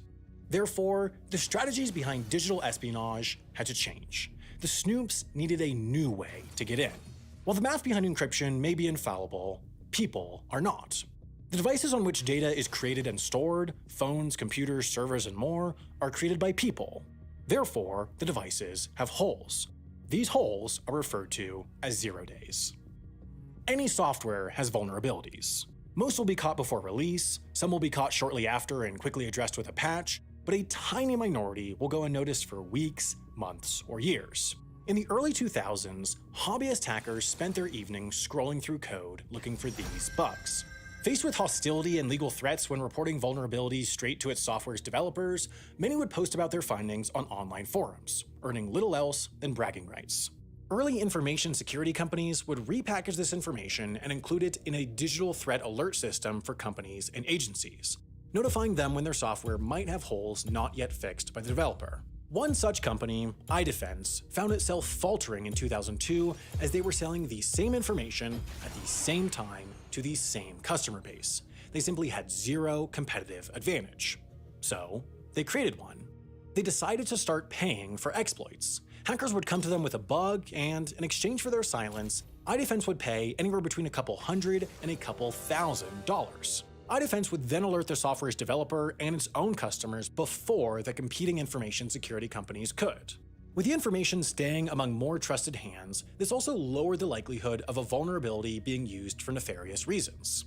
iDefense had created an ethical, profitable system that gave hackers a first opportunity to monetize their hobby, and so it was no surprise that it grew into a massive success.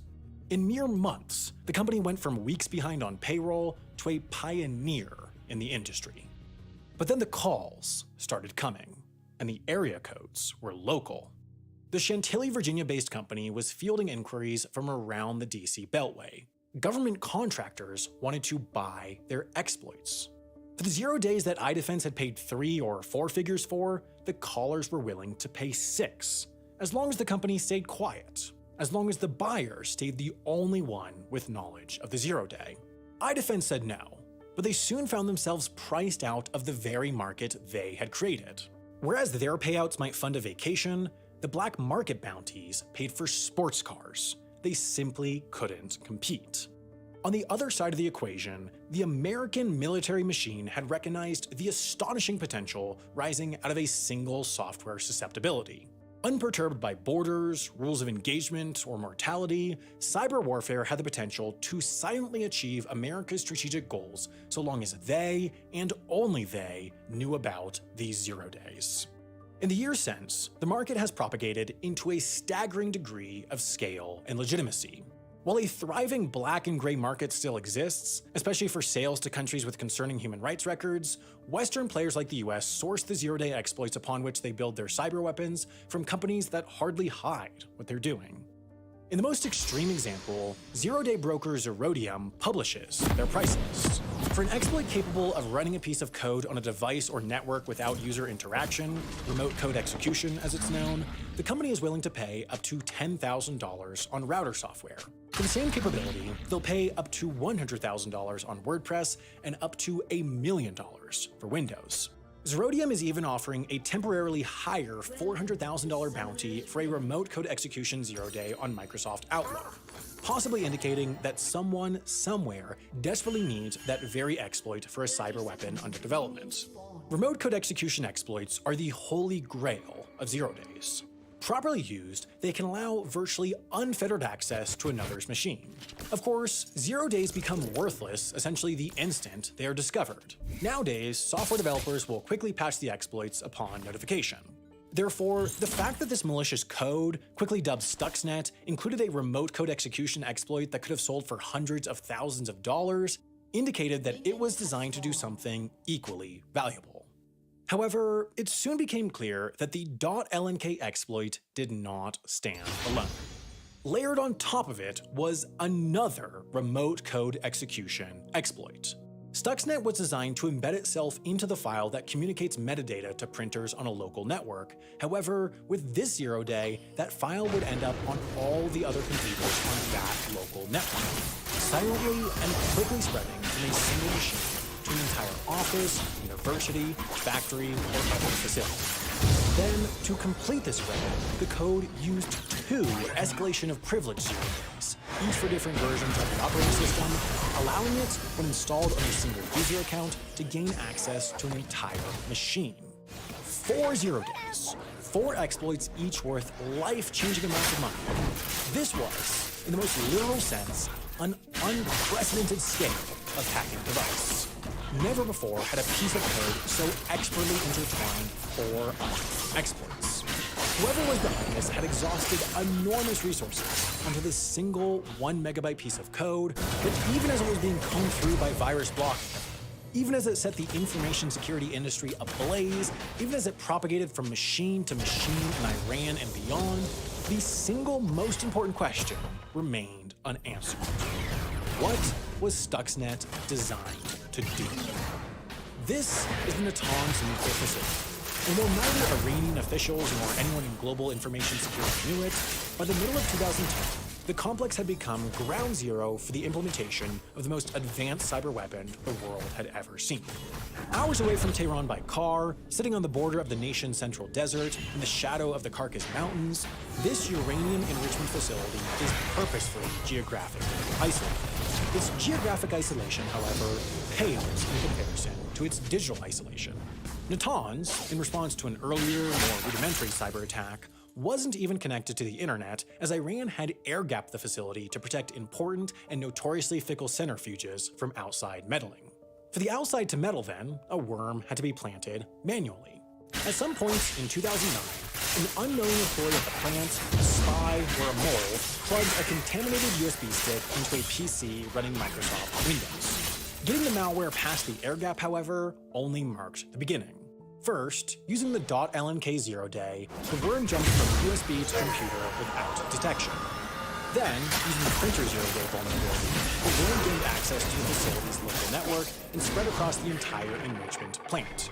Undetected and inside the Natanz network, the malicious code still held on to its payload, continuing its search for a very particular target as it went. Conceptually, cyber weapons are rather straightforward. Like most of their physical counterparts, these weapons consist of two primary components, the carrier and the payload. In other words, no matter the level of complexity, every cyber weapon is comprised of code that gains it access into a computer or network, and code that informs what the weapon does once it's inside. At this stage, the carrier had so far succeeded. Stuxnet had access to any and all things going on here throughout the administrative and monitoring areas of the facility. Effectively, the enrichment processes surrounding infrastructure. The code's payload, and by extension the malware's authors, however, weren't interested in crashing the plant's communications network or delivering a one-off denial of service. Instead, they worked towards something more tangible and long-lasting. What the code wanted access to was buried underground here, where actual physical centrifuges were using centrifugal force to tear away unwanted isotopes and create uranium-235. Running these centrifuges, though, weren't PCs, but programmable logic controllers, industrial control equipment that provided yet another hurdle for the malware. Finally, using stolen security certificates and zero-day vulnerabilities identified in Siemens software, a German manufacturer whose PLCs controlled 164 of the Iranian centrifuges each, the carrier had reached its target, completed its mission, and released its payload. Among the many genius and frightening potentials highlighted by this nefarious code, one troubling aspect lies not in what it did, but what it intended not to do. For days after gaining access to the PLCs controlling the Iranian centrifuges, the very core of the nation's nuclear program, the payload did nothing but monitor the machine's RPMs. Then, after nearly 2 weeks, the code would briefly speed the centrifuges up to 1400 Hz, well beyond their normal operating range of between 800 and 1100. Weeks after that, the code would momentarily slow them down to 2 Hz, leading to increased wear and tear, and thus failure. All the while, as the machine self-destructed at a slightly above average rate, the worm reported to monitors that the centrifuges were running at average RPMs, that there was nothing here to see. Essentially, had it not managed to unintentionally escape from the facility, Stuxnet could have potentially continued to cripple Iran's nuclear ambitions from within for years, perhaps even decades, before detection. Therefore, prior to June of 2010, the piece of code was simultaneously invisible and physically destructive, a cyber weapon experts couldn't identify, but one that was destroying hundreds upon hundreds of strategically invaluable Iranian centrifuges. It's been more than a decade since Stuxnet was first identified. Still, no one has officially claimed responsibility for this first-of-a-kind weapon. The code's scale, though, its sheer size and complexity, has created a consensus that this couldn't be the work of one person. While the world's most powerful hackers are likely to get their hands on a single zero-day, Stuxnet employed a staggering 4. Nor could this be the work of a group of hacktivists or even a minor nation-state either. At a megabyte, Stuxnet was orders of magnitude larger than any malware discovered before it. And it wasn't just massive either, it was incredibly precise, laying dormant in computers across the globe and only weaponizing its devious payload when connecting to Siemens Step 7 software linked to a PLC running exactly 164 centrifuges. Such size signaled that this was a weapon designed across years, while such clinical precision signaled the code was crafted with potential future lawsuits in mind. In short, just in the worm's design, experts the world over concluded it had to be crafted by a major world power, or multiple, with the time and resources to approach such an unprecedented undertaking, and it had to be a world power, or multiple, that wasn't so friendly with Iran. Information in the actual code and geopolitical context aren't our only clues as to who is behind this, though. Cybersecurity experts have conducted countless interviews on background and pored over troves of leaked documents since the worm appeared.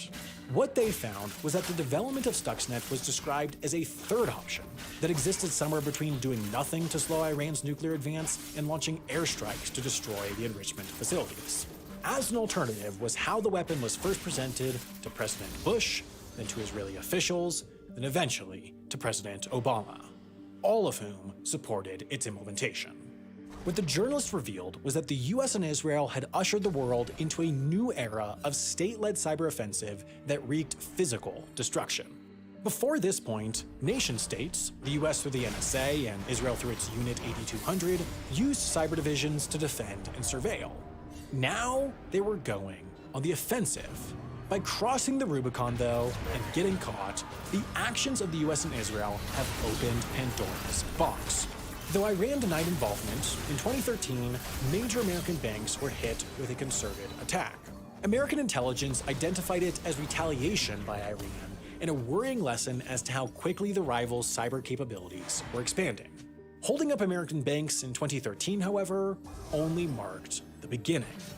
Since the US unleashed Stuxnet, other nation-states have worked to close the cyber weapon gap, many of which the US has, at best, a tenuous relationship with. North Korea, largely through its state-backed hacker organization, the Lazarus Group, was able to infiltrate Sony Pictures in 2014. Then in 2017, the country's WannaCry ransomware forced the UK's National Health Service to work off pen and paper. Every year, China's cyber warfare division grows stronger from the talent scouted and 0 days identified at the Tianfu Cup, where competitive hackers tear into Google, Microsoft, and Apple software. In 2017, Russian cyber attacks brought Ukrainian banks, utilities, and government agencies to their knees. In 2021, ransomware software locked up the US's Colonial Pipeline.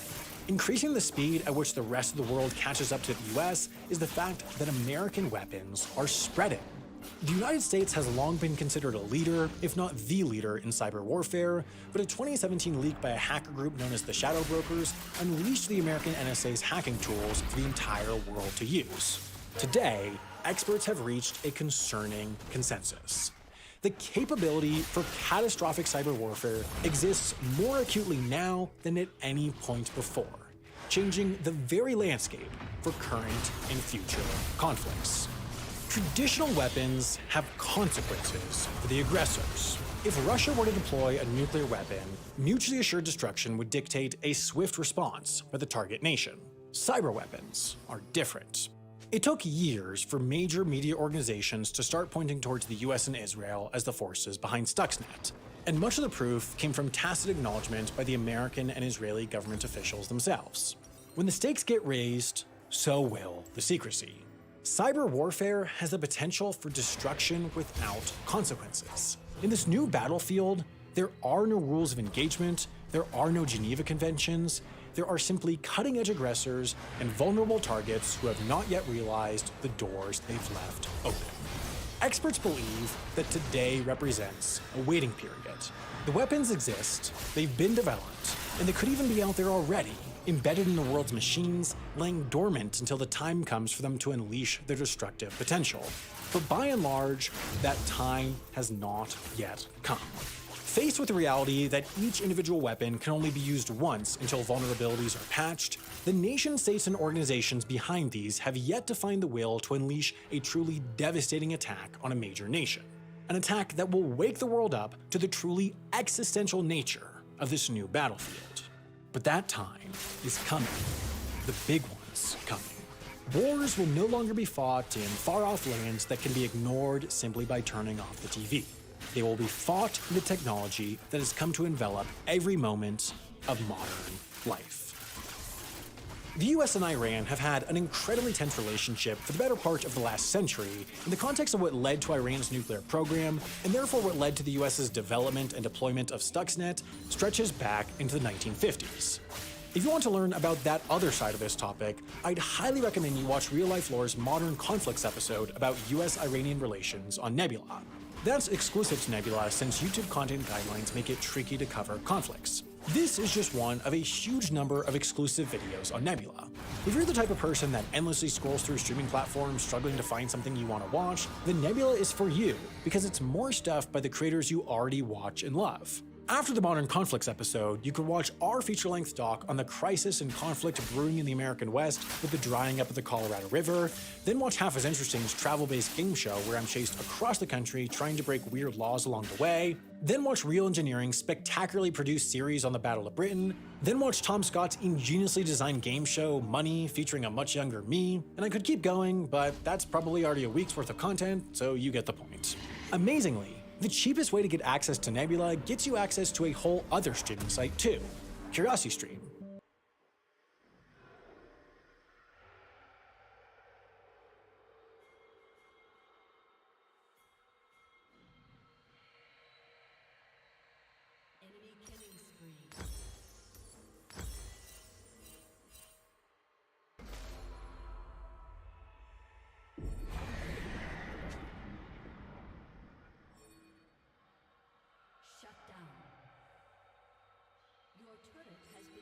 Criminal cyber gang has stolen as much as $1 billion from over 100 financial institutions over the past 2 years. The gang, which has been dubbed Carbonac. The authors of the report call it the great bank robbery of the modern era. Their ultimate goal was to steal as much money as possible, and they largely accomplished that. 2014, Russia. In the middle of the night, one of the Kaspersky Labs employees is called by, quote, the most stressed out guy he ever talked to, unquote. It was a bank employee of one of the largest Russian banks, and he was so paranoid that he didn't even want to reveal what was going on. He feared that his phone might have been bugged and his emails hacked, and insisted on a personal meeting as soon as possible. It turned out that the bank's domain controller was sending sensitive data to unknown servers in China. The domain controller is the most important server of any business, and if you can access the domain controller, you have control over everything else in that network. This means that whoever gets their hands on this server can do everything from looking at insignificant customer data to adding and removing funds from accounts, and even sending millions of dollars through the SWIFT banking system. So, if this server is doing things that nobody knows about, the bank probably has a very big problem. Astonished by the fact that someone hacked into the domain controller of a bank worth billions of dollars, the Kaspersky employees went to work. They analyzed every single network, phone, and computer connected to the internal banking network. At first, they didn't find anything suspicious. However, some of the computers had the screen sharing software VNC installed on them, and upon questioning the bank about it, they found out that nobody ever installed it. One of Kaspersky's experts then thought that someone must be spying on the bank employees for some reason. To test his theory, he opened a blank Word document on one of the computers and wrote, "Hello." He then waited, and waited, and waited, until the computer suddenly began to type on its own. "Hello, you won't catch us," was the reply. The experts were now dead set on catching the mysterious hackers, and went on to try and find out just how on earth they managed to gain control over something as important as the domain controller. They discovered that a bank employee had received an email from someone who was claiming to be a legitimate customer. However, in reality, this email was completely fake. To make things even worse, this email had a malicious Word document attached to it. The hackers had infected the file with their malware, and once the bank's employee opened this document, the malware activated itself and installed a VNC backdoor on the computer. This is what is known as a phishing attack, or to be more specific, a spear phishing attack. In these types of attacks, hackers try to look as credible as possible by creating emails that mimic real people or businesses. These emails usually have an infected file attached to them, which can be anything from a Word, Excel, or PowerPoint document, and in some cases even images or video files. Once they successfully infected a computer, the hackers could now remotely watch and control the machine. The attackers then used this infected PC to infect the rest of the machines connected to the network and to search for the administrator's computer. This is where the next phase of the attack begins.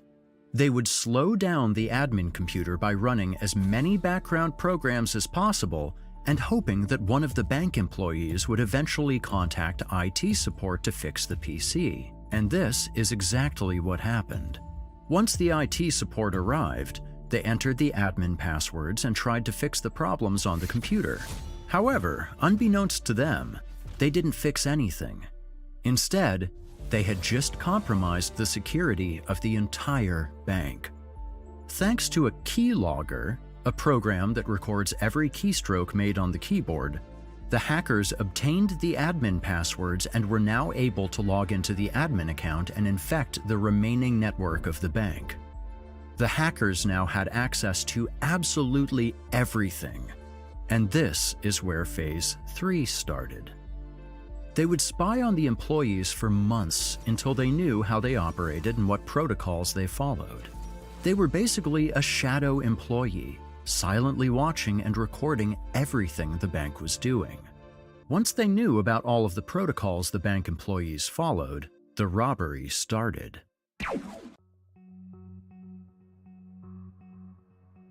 First of all, they would impersonate high-ranking banking employees and manually send massive amounts of money to their accounts via the international banking system known as SWIFT. Secondly, they used the bank's e-payment system to send money to their accounts, which then again sent the money to other accounts, located mostly in China and the US.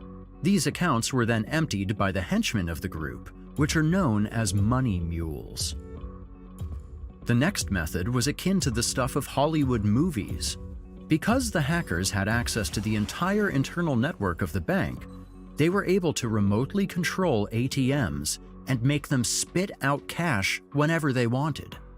These ATMs were usually in remote places, and the money was once again collected by money mules.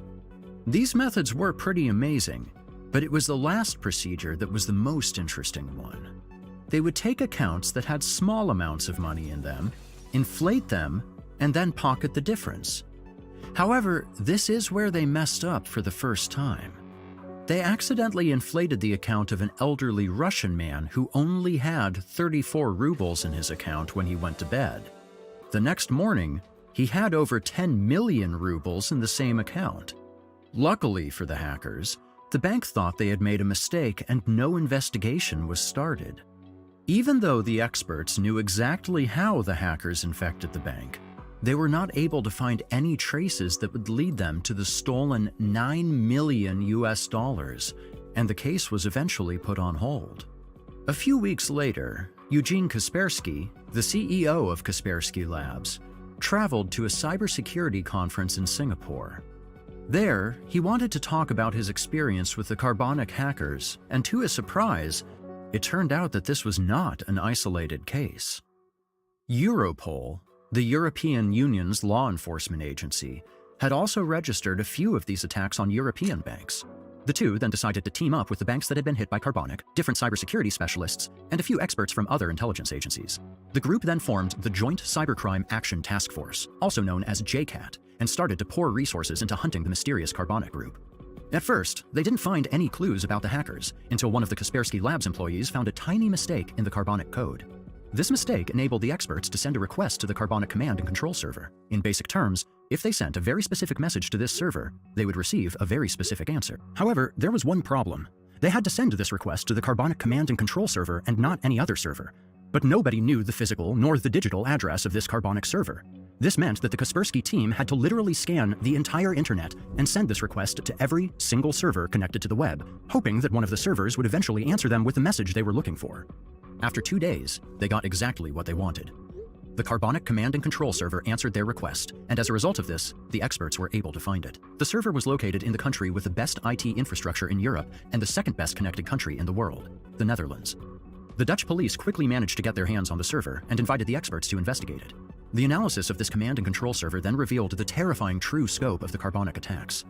They weren't just targeting banks in Europe and Russia, but in almost every country in the world. From China, Bangladesh, India, and other Asian countries to Africa, and even the USA. The U.S. is under cyber attack as federal officials warn that a likely Russian-based hack has penetrated deep into U.S. national security infrastructure. The breach is widespread, and there are growing concerns tonight about what may come next. Without anyone noticing, the Carbonic Group had been infiltrating hundreds of financial institutions and stolen over $700 million US. After this incident, the investigation got a lot more serious.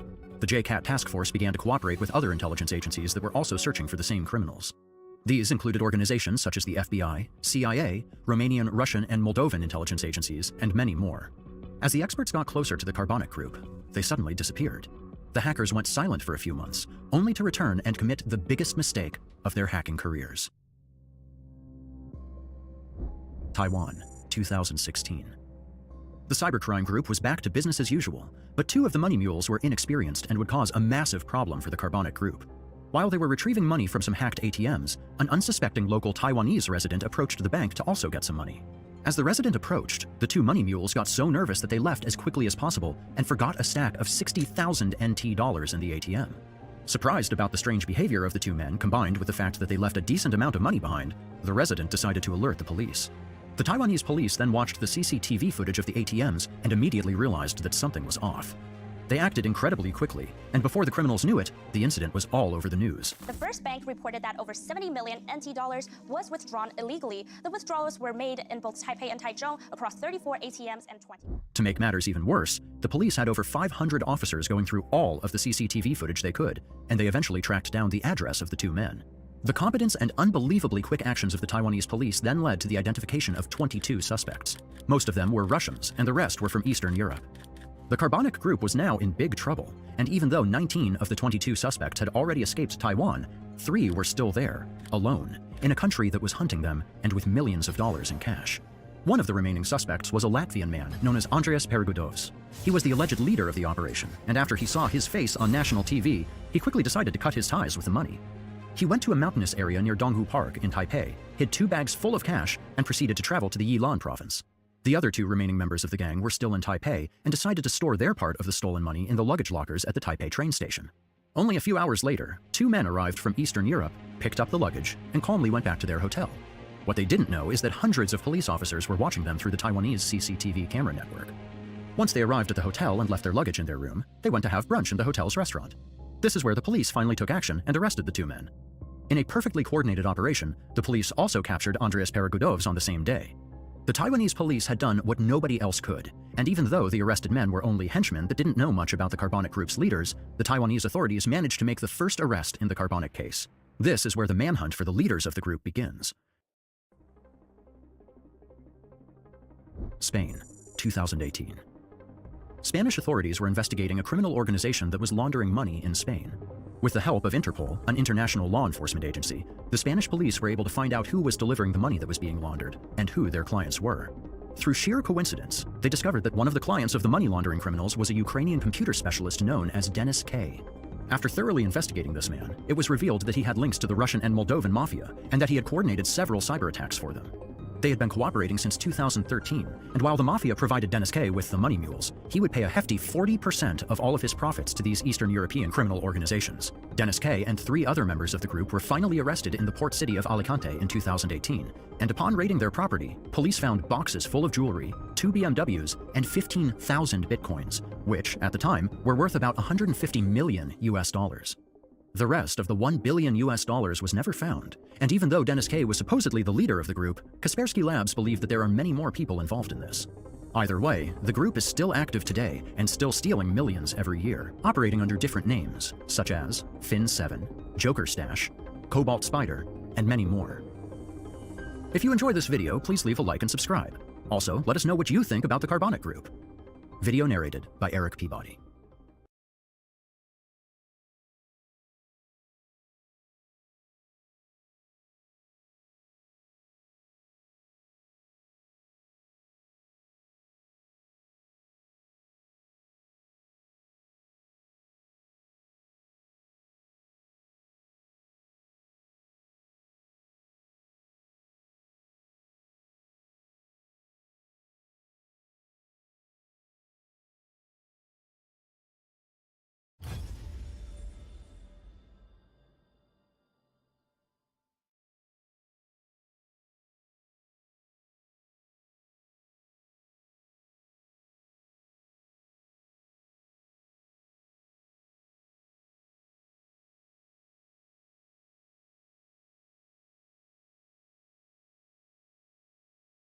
Alcabetz and the members of his criminal network devised and implemented the kinds of criminal schemes so audacious and sophisticated that they would be difficult to imagine if they were not real. Russian hackers blowing up the streets of Moscow in $200,000 cars. Federal prosecutors charged 2 Russian hackers today with ripping off American businesses and schools. The men were so brazen, they named their company Evil Corp. And as Jeff Begay's reports, the name fits. But before we start, we want to talk about today's sponsor, Raid Shadow Legends. Raid's got a ton of champions, over 600 now. All of those champions come from unique factions, each with their own history in the world of Teleria. And my favorite faction is the High Elves. Their backstory is pretty awesome. Their homeland, Aravia, has been around for thousands of years, surviving the fall of the Lizardmen Empire, helped the humans form into civilizations, and defeated the Orcs when they formed a huge horde and attacked the continent. But then things got twisted when Cyroth, the Lord of Darkness, convinced a bunch of elves to go evil and attack the kingdom. The Civil War nearly ended the elves, but Aravia survived, rebuilt, and now it's stronger than ever. Absolutely awesome. My favorite elf champion is Tatora Rhymehide. He's a combination of lion, deer, and dragon. I mean, just look at him. He's so cool. And this month is huge for Raid. They just released a brand new faction, the Dressed Out Camp. You can get your exclusive in Raid. You'll get champion once just a woman looking for a job just sent an email to a certain Western Co., a company looking for people to perform simple administrative tasks from the comfort of their home. 2 days after sending her application, Angela gets a reply telling her that she got the job. She tells her friends and family and they have a small party. But what she doesn't know is that instead of a dream, this job would end up being a nightmare that ties her into a global banking fraud scheme which will ruin her life forever. The next day, she signs up, and just a few hours later gets her first assignment. A simple report on the economic situation of her city. She does what she is told, and is given a few more easy tasks, which she completes without any issue. However, 2 weeks later, she's asked to withdraw a considerable sum of $99,000 that a customer sent to her account.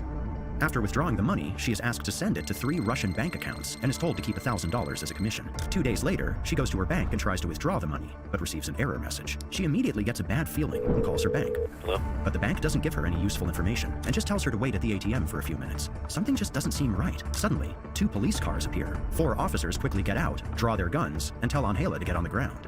They arrest her, and she is taken to an interrogation room. It turns out that she was arrested for being part of a Russian, Ukrainian, and Moldovan criminal organization that had hacked and stolen $300,000 from a US management company. Confused by what had happened, Angela explains that she worked for Western Co. and only did what she was told. But when the police search for the company, Angela is faced with a harsh reality. The company doesn't exist. Her employment contract is fake, and the website she claims to have used has deleted her account, including messages, tasks, and anything related to her. Even though Angela was tricked, she gets a 3-year prison sentence and is blacklisted from a variety of banking services. Her life had been ruined, and, of course, she also had to return the $1,000 commission. Angela was what is known as a money mule, a person who moves or launders money from criminals so that these can use their stolen funds legally. However, in this case, Angela had no idea that she was a money mule and fell victim to an organization that preyed on vulnerable people to sell them a dream and get them to move their illegal funds. The FBI says people are being duped into inadvertently laundering money for criminals. The hackers operated by using banking trojans, with their most famous malware being called Drydex. As is often the case, they would send an email in which they posed as someone who wanted to work for the victim's company. This email included a CV that consisted of a Word and Excel document. When the victim downloaded and opened these files, they activated macros that had been coded into the documents. These macros are basically instructions that the file will force upon the computer that had opened the infected files. In this case, the macros forced the machine to download and activate the Drydex malware, keyloggers, and in some cases, custom screen recording software. Once the computer was infected, the malware would save all the passwords and usernames related to online banking services. Moreover, it would perform automatic and sometimes manual code injections. Through code injections, fraudulent code is introduced into the computer. This new code will change how different programs, and in some cases, the entire computer works. In the case of Drydex, it would automatically access the browser on the victim's machine, log into their bank accounts, and start sending money to other accounts. And now we have come full circle with Angela again, because these bank transfers would usually be sent to money mules that were living in the same country as the victim. This was done to avoid suspicion from banks. Finally, the money mules would be told to cash out the money and send it to bank accounts that belonged to the criminals. And since the stolen money had been spread out over several money mules, it wouldn't trigger any banking alerts. The Drydex malware would cause over $20 million in damages from 2009 until around 2012, when the mysterious people behind Western Co. discovered a massive problem. Their opponents, legal cybersecurity experts, had somehow infiltrated their systems and were sabotaging their operations from the inside, losing them millions upon millions of dollars. 2012. Undisclosed location, United States. Brian Krebs, an American journalist who focuses on cybercrime, gets up, makes his coffee, turns on his PC, and sits down at his desk. He visits a strange website, reads through every message from the last 12 to 24 hours, writes down a few business names, grabs his phone, and proceeds to call them one by one. His message is the same every time. Hello, my name is Brian Krebs. You probably have no idea who I am, but your payroll accounts have been hacked and you're about to lose a great deal of money. You should contact your bank immediately before it's too late. It turns out that Krebs and his associates had discovered that the cybercriminals were using extremely simple websites, and in fact, they were so badly made that they had a massive weakness. Anybody could register and see all of the active messages. Through this weakness, cybersecurity experts were able to see which businesses had been hacked and which money mules were about to receive the stolen money. This way, they could alert the victims so that they'd stop any fraudulent transfers. Almost every time Krebs alerted hacked businesses, he got visits from the FBI or other police forces that thought he had something to do with the attacks. It happened so often that in mid-2011 to early 2012, the FBI and CIA finally created a special task force to investigate the Drydex gang. And, of course, whitelist Krebs so that he wouldn't get any more unexpected visits. Everything was set to take these cyber criminals down. A team had been established, their systems infiltrated, and some of their bank accounts had been identified. But then, they suddenly disappeared. Confused as to what had happened, the new task force decided that their best bet was to join Russian and Ukrainian hacking forums and search for clues about the Drydex gang. This is when they came across a strange discussion involving two users called Aqua and Smilex. We have a problem. Almost everything is offline until AQ figures it out. Smilex, you fixed your part? Yes, AQ, how long are we down? Not long. And only a few days later, the Drydex malware suddenly reappeared, and did so with a boom. Thousands of attacks were being registered in a matter of weeks. Over 40 countries had been attacked, over 160 businesses hacked, and nobody knew what was going on. 2014. Undisclosed location, United States. Since the return of the Drydex gang, businesses all around the world were being hacked. In the United Kingdom, it got so bad that their national crime agency had to join forces with the US task force. Their objective was simple: stop these criminals as soon as possible and through any means necessary. Together, they would find small clues here and there, but one name seemed to pop up over and over again: Smilex. This person was on multiple hacking forums and always discussed banking fraud schematics, including credit card theft, online scams, and every now and then talked about Drydex, Ugot, and new money mule systems. September 18, 2014. Undisclosed location, United States. It's late at night, and one of the researchers working with the US task force decided to do something a bit out of the ordinary. He accesses an obscure website on the dark web and manages to buy accounts for a few private cybercrime forums.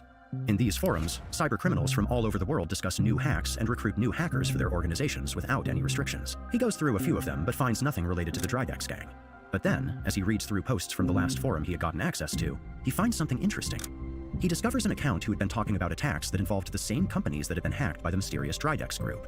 And the account was none other than Smilex. But this wasn't all.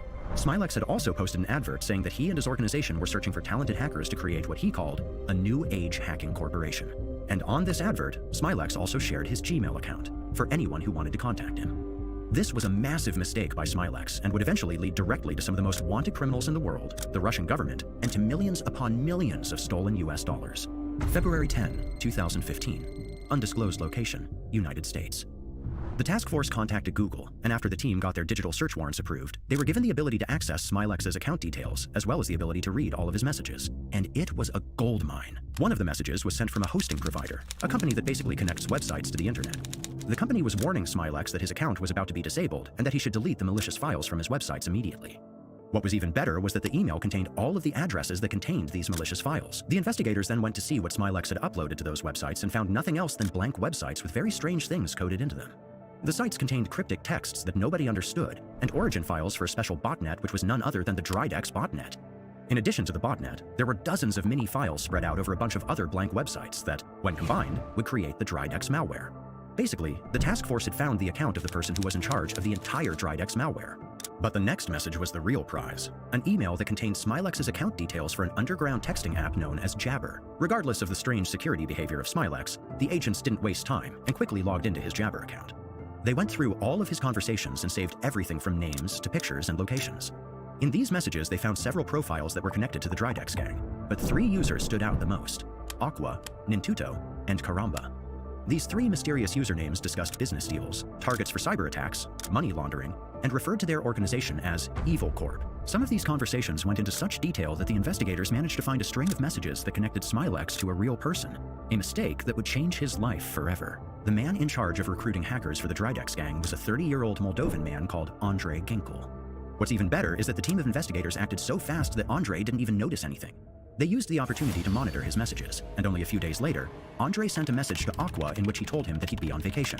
The thing is that he wrote exactly when and where he would be going. August 21, 2015. Paphos, Cyprus. It seemed like the perfect vacation. Sunny weather, crystal clear water, a luxury residence, and beautiful beaches where his wife and daughter were having fun. Andre and his family were enjoying their luxurious lifestyle to the fullest. What they didn't know was that all of this would be over in a matter of days, and that the reckless actions of Andre were about to catch up to him. August 28, 2015. Paphos International Airport, Cyprus.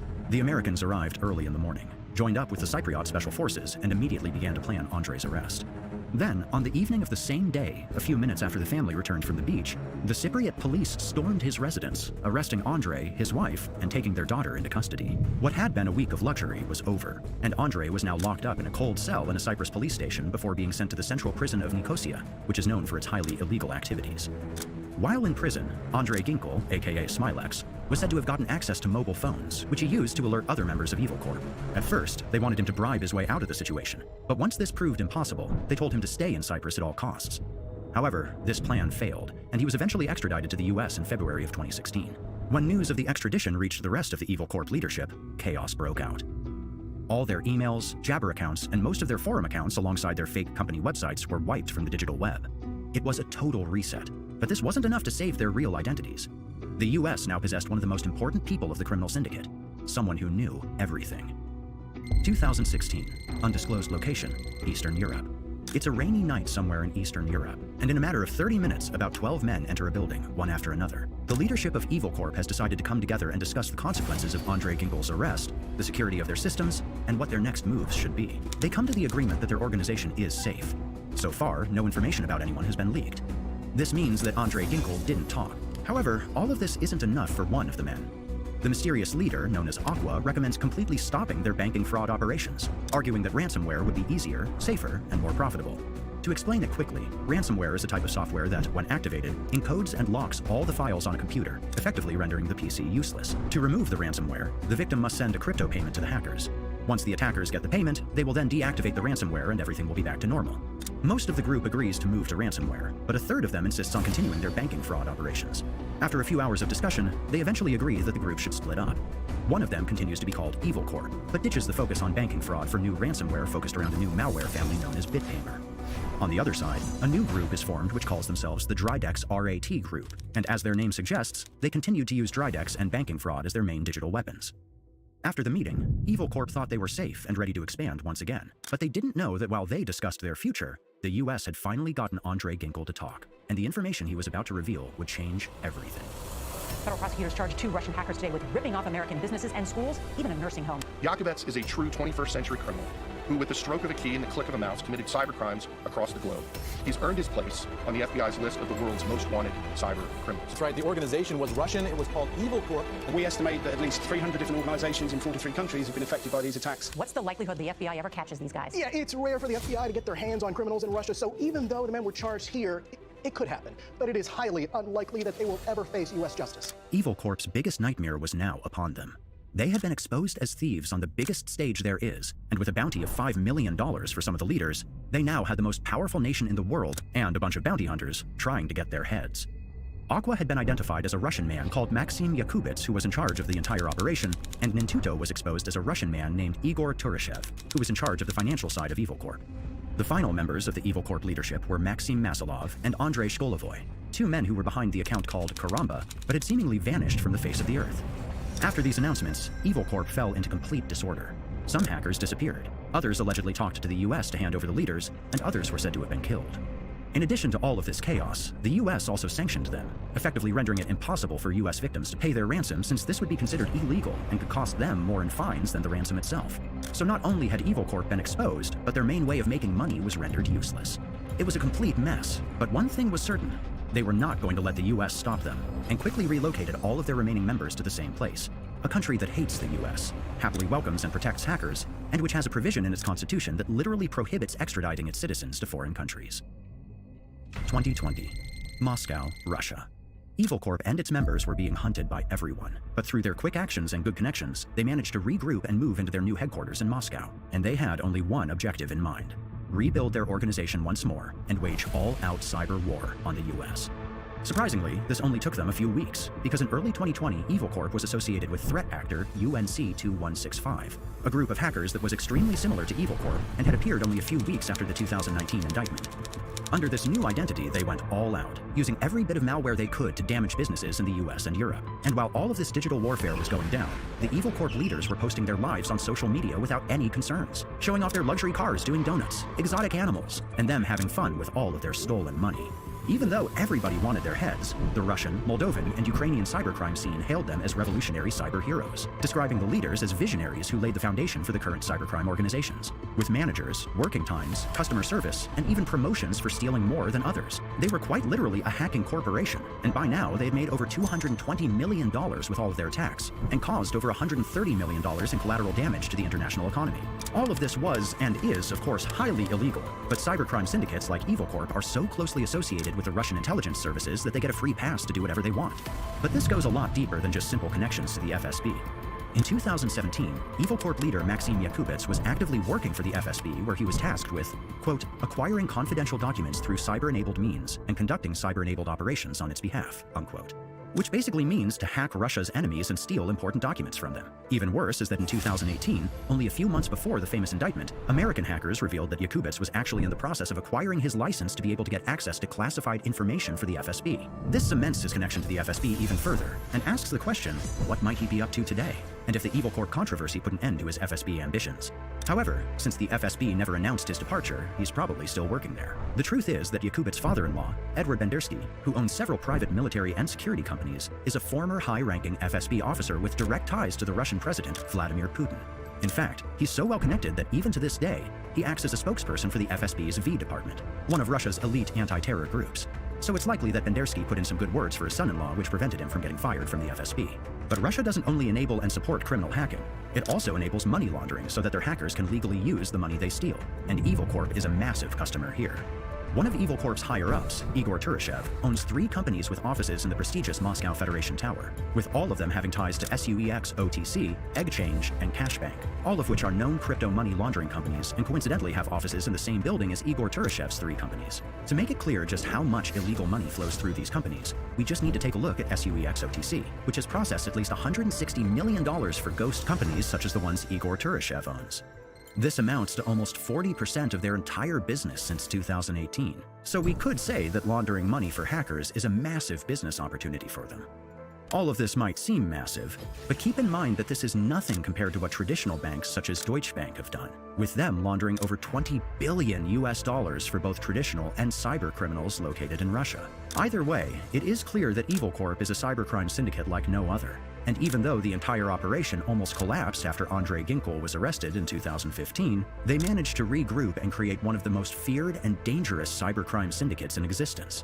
An organization with special treatment from the government, connections to crypto powerhouses and private military groups, bank accounts with millions upon millions of illegal dollars, and complete freedom in Russia. All while the rest of the world is waiting for an opportunity to snatch it all away from them. Video narrated by Eric Peabody.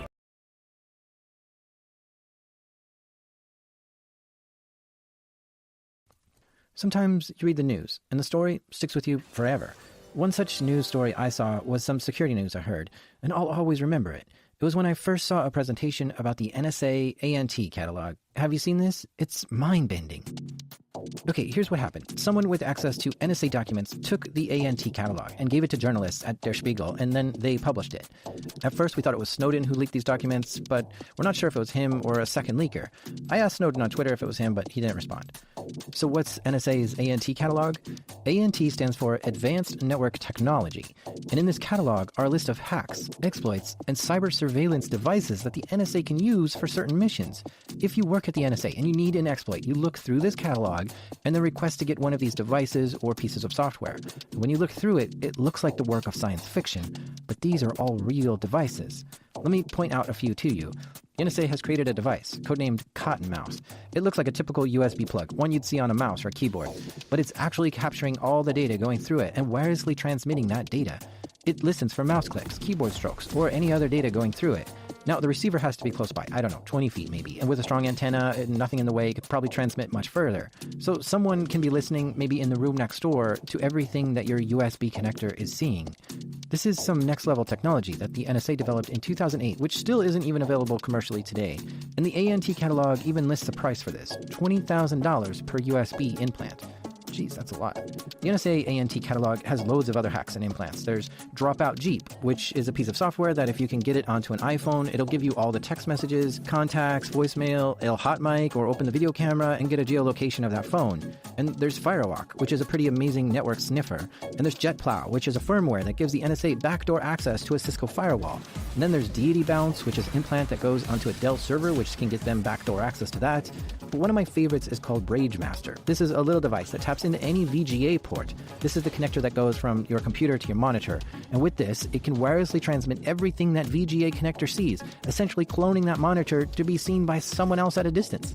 So let's imagine how these hacks might take place. The NSA might intercept a Cisco firewall being delivered somewhere, and they'll open the box carefully, put their firmware on it, and then seal the box back up, and this will give them permanent backdoor access into that firewall whenever they want.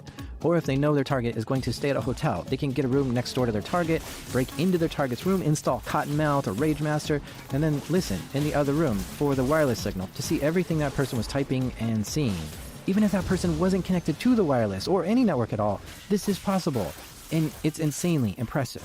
And yes, 50 items in this catalog were leaked to the public in 2013, but we only saw descriptions of these devices. No actual devices were seen. Now, upon closer inspection, we see that these items were intended to be used by TAO. Now, TAO stands for Tailored Access Operations, TAO.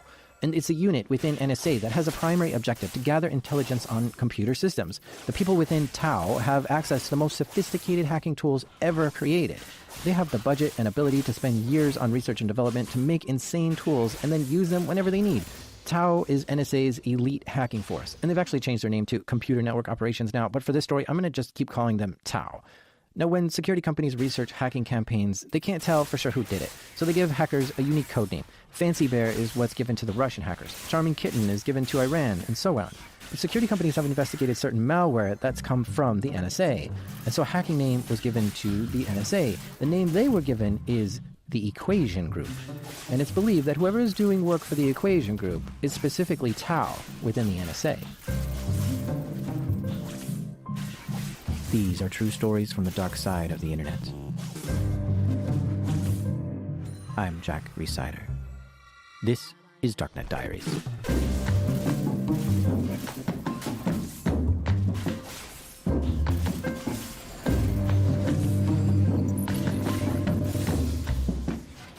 Okay, today we're talking with someone who I really wanted to talk to for a long time. Someone who knows a lot about security and has been doing this for decades. And when you're battling hackers for that long, you surely have some interesting stories. My name is Jake Williams. I'm the founder of Rendition InfoSec.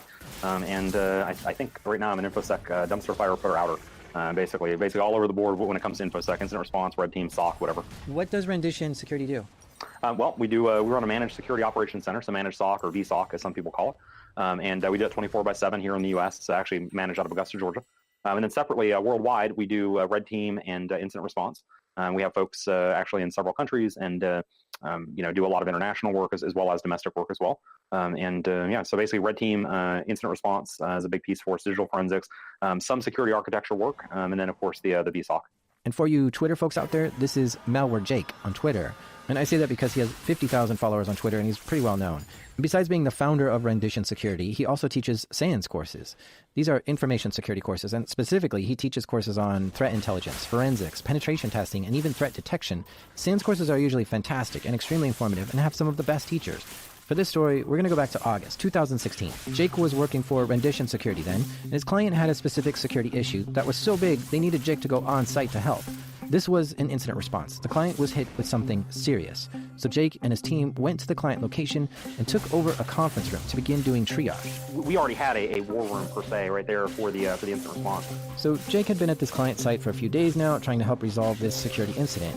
Now, back at the home office of Rendition Security, they have a full-on SOC, a Security Operations Center.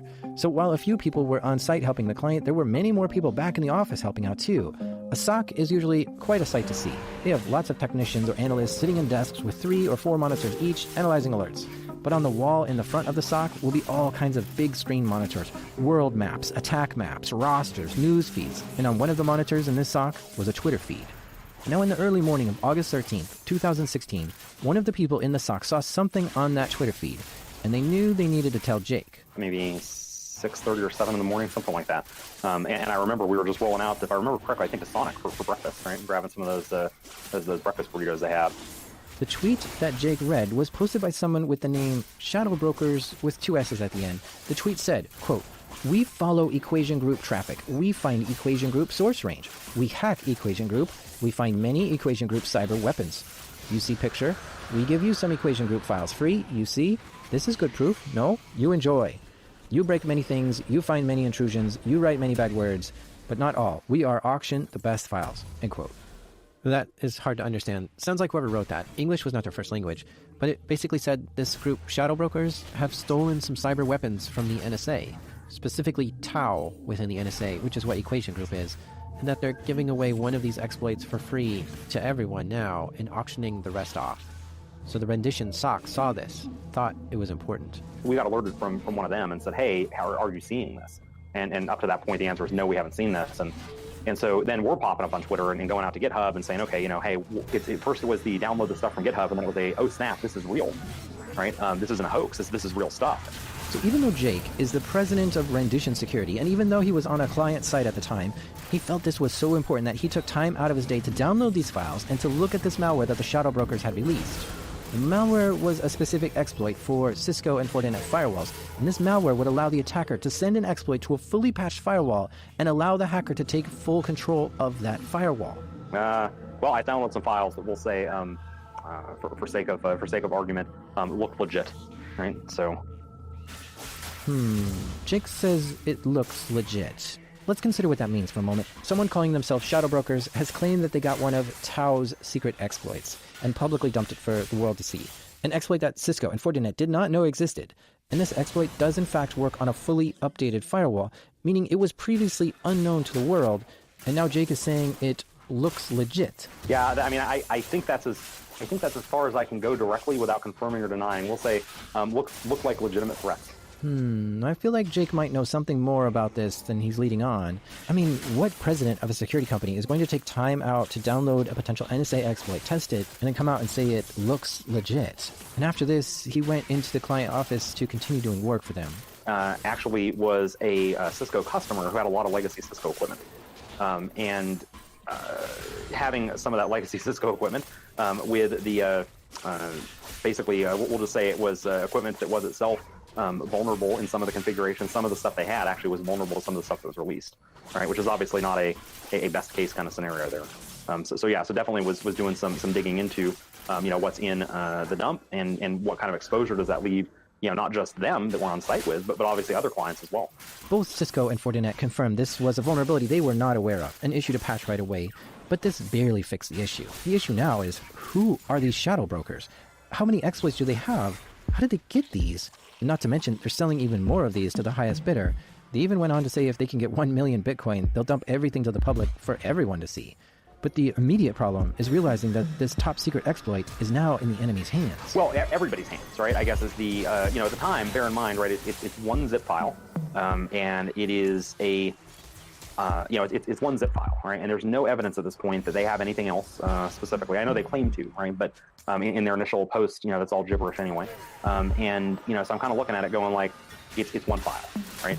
And without getting to specifics, let's just say that it is the kind of thing that I could see somebody having without having everything else, right? Like there are plausible scenarios in which one could have that specific thing and not have everything else that they dump later. Okay. And did you think, did you have a guess at who might be Shadow Brokers at that point? I think at that point it was a little too early for me to really develop a, much of a theory beyond the wow. It was quite a dump. So I think at the time we did we did a lot of internal kind of discussion analysis. At Rendition, we did quite a bit of that, and I think for us, we were kind of split between either this is legit, they're dumping this to show that they have legit other stuff to sell, right? Because remember that was part of the offer, right? Was that they would release the keys to decrypt these other awesome, as of yet unknown, even what the quantity and quality, these other 0 days, right? We're going to release all this stuff, this is the preview, right, or the teaser, as it were, right, to get people's appetites wet.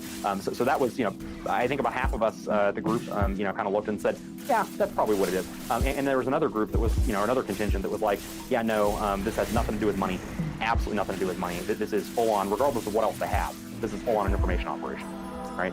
And I think I kind of flip-flopped between the two. I gravitated to information operation, but I could see the other argument being legit as well, that some insider perhaps had walked out with stuff and was, motivated by money.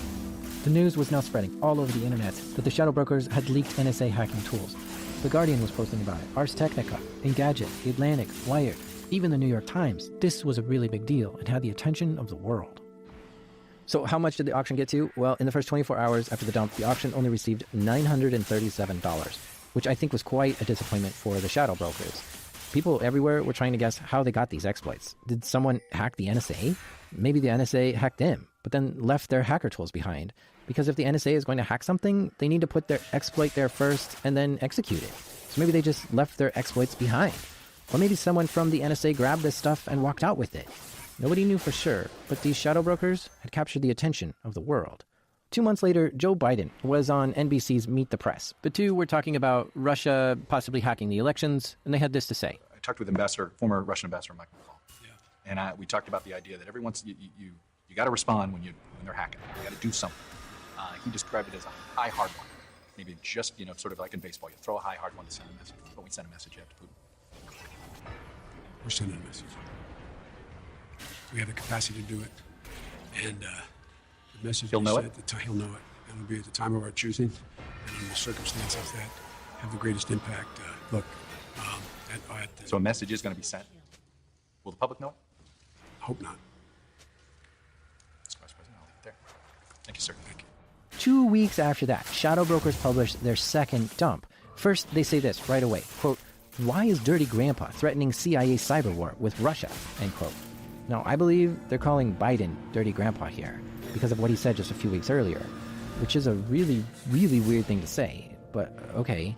The contents of the second dump was just a big list of IP addresses, and the shadow brokers claimed that this was a list of servers in the world that the NSA had infected or was using as a server to launch exploits from. This wasn't quite that big of a dump. The message was more like telling the NSA that the shadow brokers weren't going away, and this is a reminder that they're still a threat. I think the second dump was really interesting because, so the second dump, given all the IP addresses that were there, became a really interesting data set for researchers who had a lot of NetFlow data. And we did indeed, and I think just like anybody else, right, went back through NetFlow data for our clients and said, okay, do we see IP addresses from this list connecting to any client to anything, right? Because obviously if they are, that could be an indicator of compromise. It's definitely an indicator of concern. But yeah, I mean, other than analyzing what they wrote, the shadow brokers themselves wrote and posted. I think they were doing Steemit still at the time. Yeah, Steemit. And basically, beyond looking at what they wrote, it wasn't really that next drop wasn't earth-shattering. There was nothing really in there besides the IP addresses, but it was more actionable than the first one, to be honest, right, for the majority of InfoSec professionals. The reason why this was actionable for some InfoSec professionals is because we got a list of IP addresses that the NSA is possibly hacking from.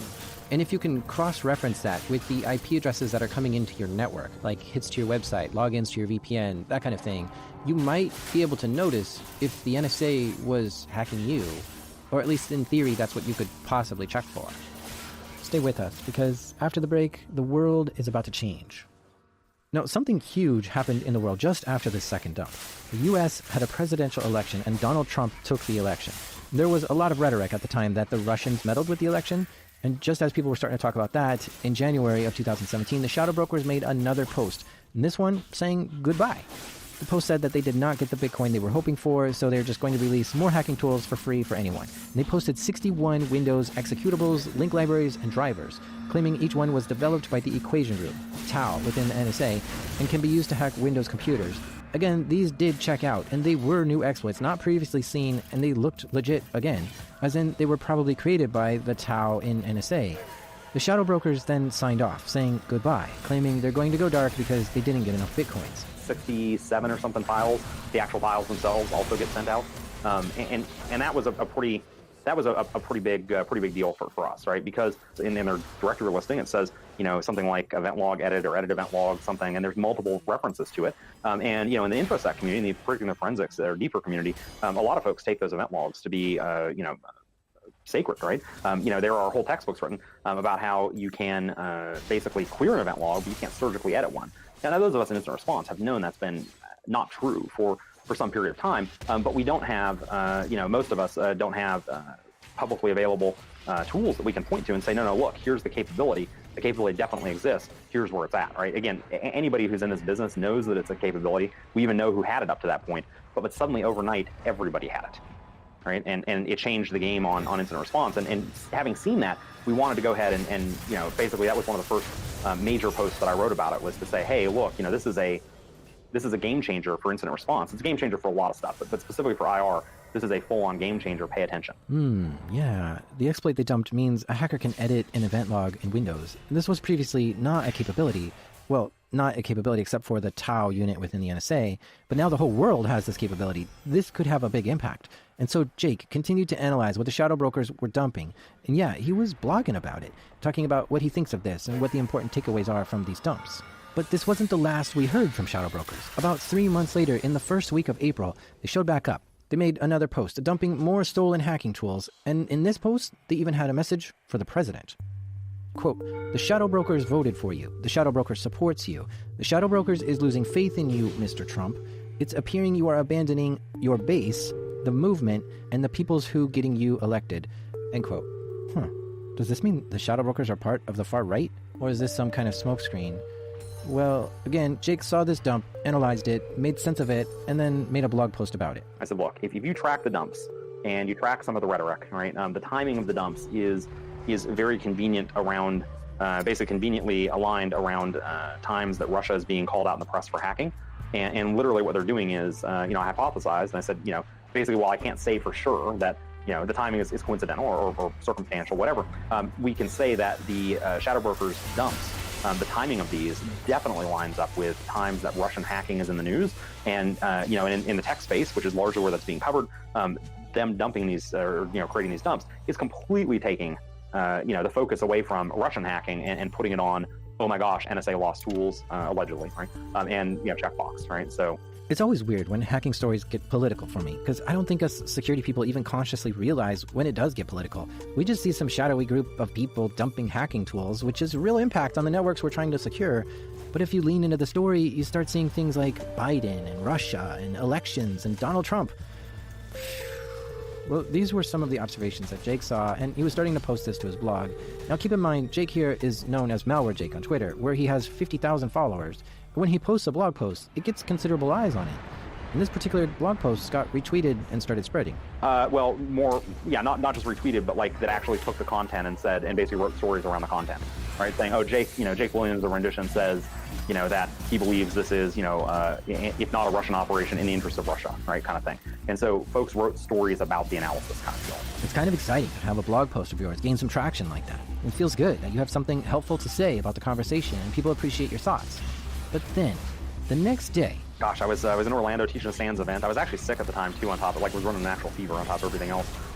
but I was actually teaching exploit development at the time, advanced exploit dev, in Orlando. And so I wake up, phone alarm goes off, whatever. I wake up and I check Twitter notifications, and, at the time, I saw all my notifications going to the phone, what have you. And I just do, little drag down. It's 99 plus, right? 99 for it stops counting, right? It's 99 plus notifications, and I'm like, ugh. Either something really good has, a blog post has gone viral, or something, I'm my first thought is I tweeted something that really pissed a bunch of people off, and, I've got some whatever it is, the gang up kind of thing going, or dog piling or something. And then my blood ran cold when I saw what had actually happened. Shadow brokers, the secret hackers who had the attention of the entire InfoSec community, and so many more people, had tweeted directly at Jake. The tweet said, quote, "At Malware Jake, you having a big mouth for former Equation Group member. Shadow Brokers is not in habit of outing Equation Group members, but had to make exception for big mouth." End quote. The English was rubbish, but the message was clear. Whoever these shadow brokers were had just stated publicly for everyone in the world to know that Jake was a former member of NSA's Tau, aka the Equation Group. Yes. Yep. And the thing is, it's true. Jake had spent almost 2 decades working in the information community for the government and about 5 years in Tau. But Jake had kept this a secret, almost just to himself. Even though he was a public figure with tons of Twitter followers, a speaker at events, a SANS instructor, nobody outside his close friends and family and ex-coworkers knew he was a former member of Tau. No, I certainly wasn't like tweeting that. No, I mean, I had a hole in my, obviously if you go to my LinkedIn, you can see I work for the DoD, right? There's no question there. But I mean, in our space, there's a lot of people in InfoSec that work at some time for the DoD, right? And I was former Army, and so I felt like that was all, yeah, again, it was DoD, right? But yeah, to get in and say NSA, and really on top of that, to say NSA hacker, right, is a whole different level of, yeah, that, I guess, right? It wasn't something that I really was planning to start talking about out there, but whatever, they, yeah. What's your initial reaction when you saw that? Well, I'll be honest and say, like, it was unprecedented, right? And I didn't really have a good feel for how the government was going to handle this, right? And a lot of people have chatted about this, with some other folks, right? And said, over the last couple of years, and said, what I didn't know at the time, the thing that most concerned me was, it was the complete lack of predictability for what the U.S. government was going to do, right? Like, I didn't know if the FBI was going to sweep in and be like, holy goodness, this is Russia, you got to be, I just don't know, right? There is, even at that time, a thought that it's Russia. And, in the community, there definitely, you mentioned before, some of the Trump rhetoric, and I didn't know if, it wasn't just what was the U.S. government going to do, but how were, like, ordinary people going to react to this, and it was a very challenging time because of that, I think, more than anything else. It was just unpredictability, and, it's unprecedented. Like, that must have ruined your whole day. Oh, like I said, I was already sick. Well, I'll be honest and tell you that I can't picture a better place to have to deal with that than teaching a SANS class. And it was, it's what we call a boot camp class that runs from 9 in the morning till 7 p.m. And I feel like that night, I know we had some other event that I was staffing there. So I literally worked from like 9 to 9, despite being sick. And I cannot fathom a better way to have dealt with that. Why? It was forced distraction. So it wasn't like, I didn't have time to mull over it as much as just go do your thing, right? And so I think that was helpful to me. Yeah, so I was just wondering, like, kind of overall message. Do you think they're guessing at who you were, or? No, not a bit. I can say with confidence that with high confidence that they 100% were not guessing who I was. I say that with high confidence. I can't get into the why, but I will say for sure they were not guessing at who I was. They had that dead to rights. They knew it wasn't a guess, and based on some other stuff that they've written, I'm fairly certain they had that. Yeah. But what the message was is another thing entirely, right? It could be, and I put a lot of thought into this, right? The message could be purely that they didn't like what I was writing and wanted me to shut up and wanted that blog post down. And my business partner at the time reacted exactly that way and took the blog post down. Even with links to it, right? He basically rewrote it as a one paragraph, nothing, no real content to it, no real meat to it. Just there wasn't a 404 on the website. But I mean, he took that down, and that was, if they were trying to accomplish that goal, that they did. They definitely did.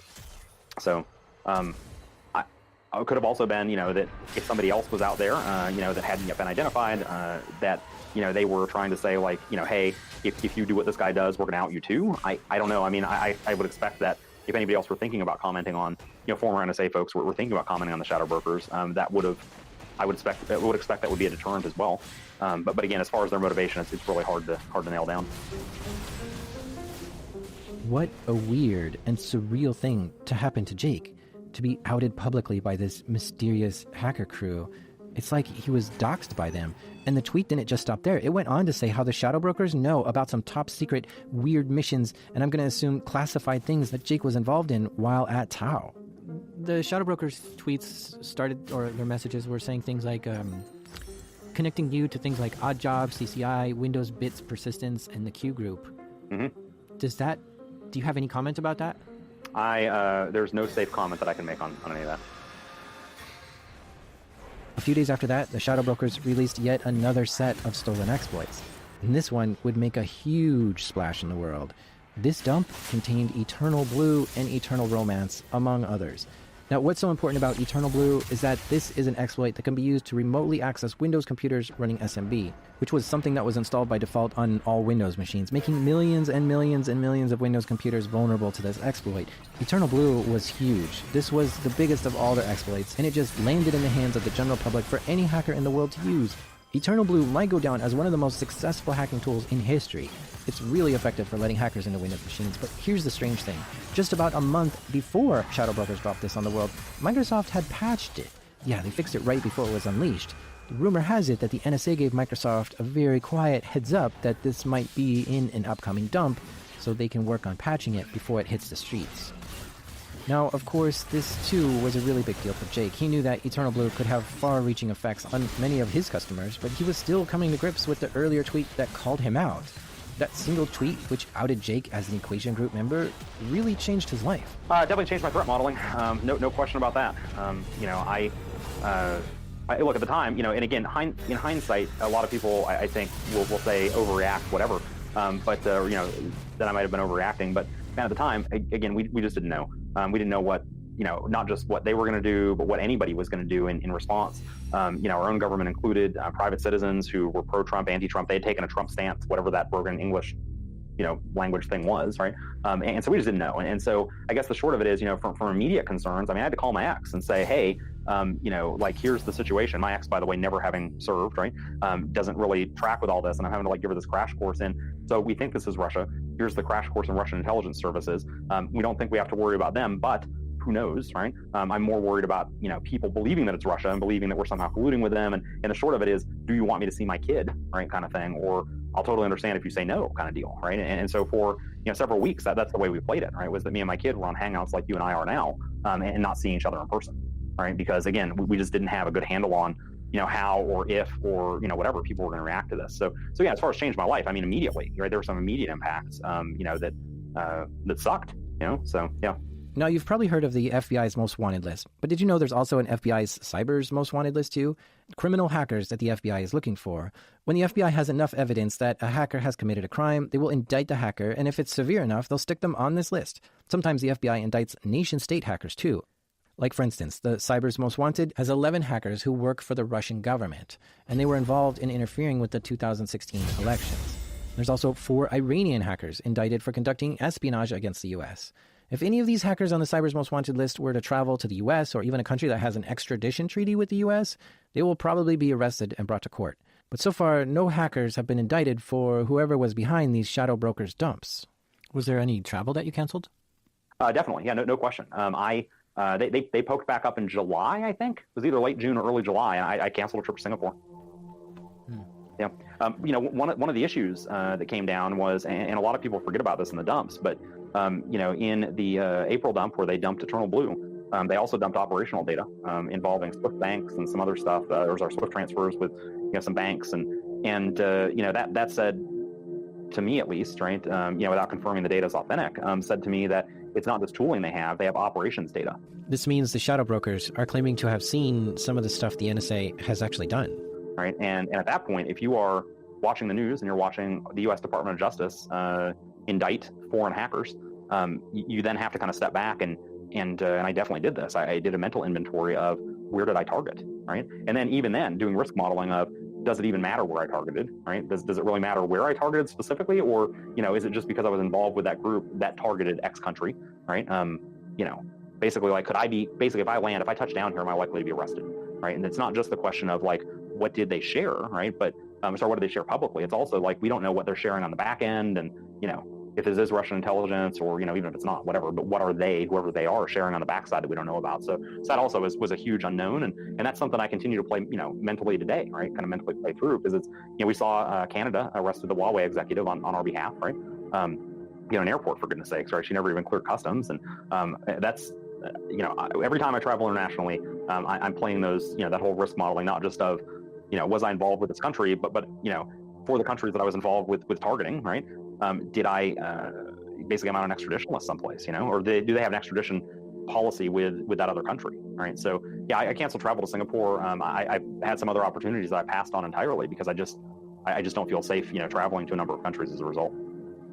Yeah, it almost feels like you're at their mercy at this point.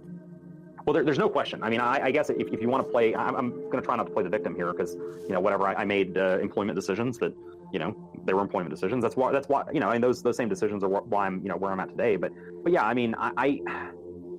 they have. There's no question in my mind that they have a lot of operational data about me, and it's stuff that could definitely paint it in the wrong light.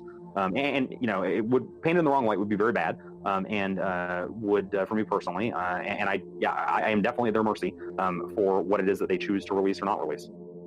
I've said repeatedly that, and I stand by this. So far, we haven't seen any U.S. hackers indicted, nation-state hackers indicted. But I am not a betting man, but I would not bet against me being the first one or on the first list. I can't fathom that I won't be involved somehow, and I hope I'm not. It's not something I'm wishing for or asking for, but again, just playing the odds, right? When somebody else when another country finally pulls a DOJ, and starts indicting, U.S. nation-state hackers, it will surprise me greatly if I'm not on that list.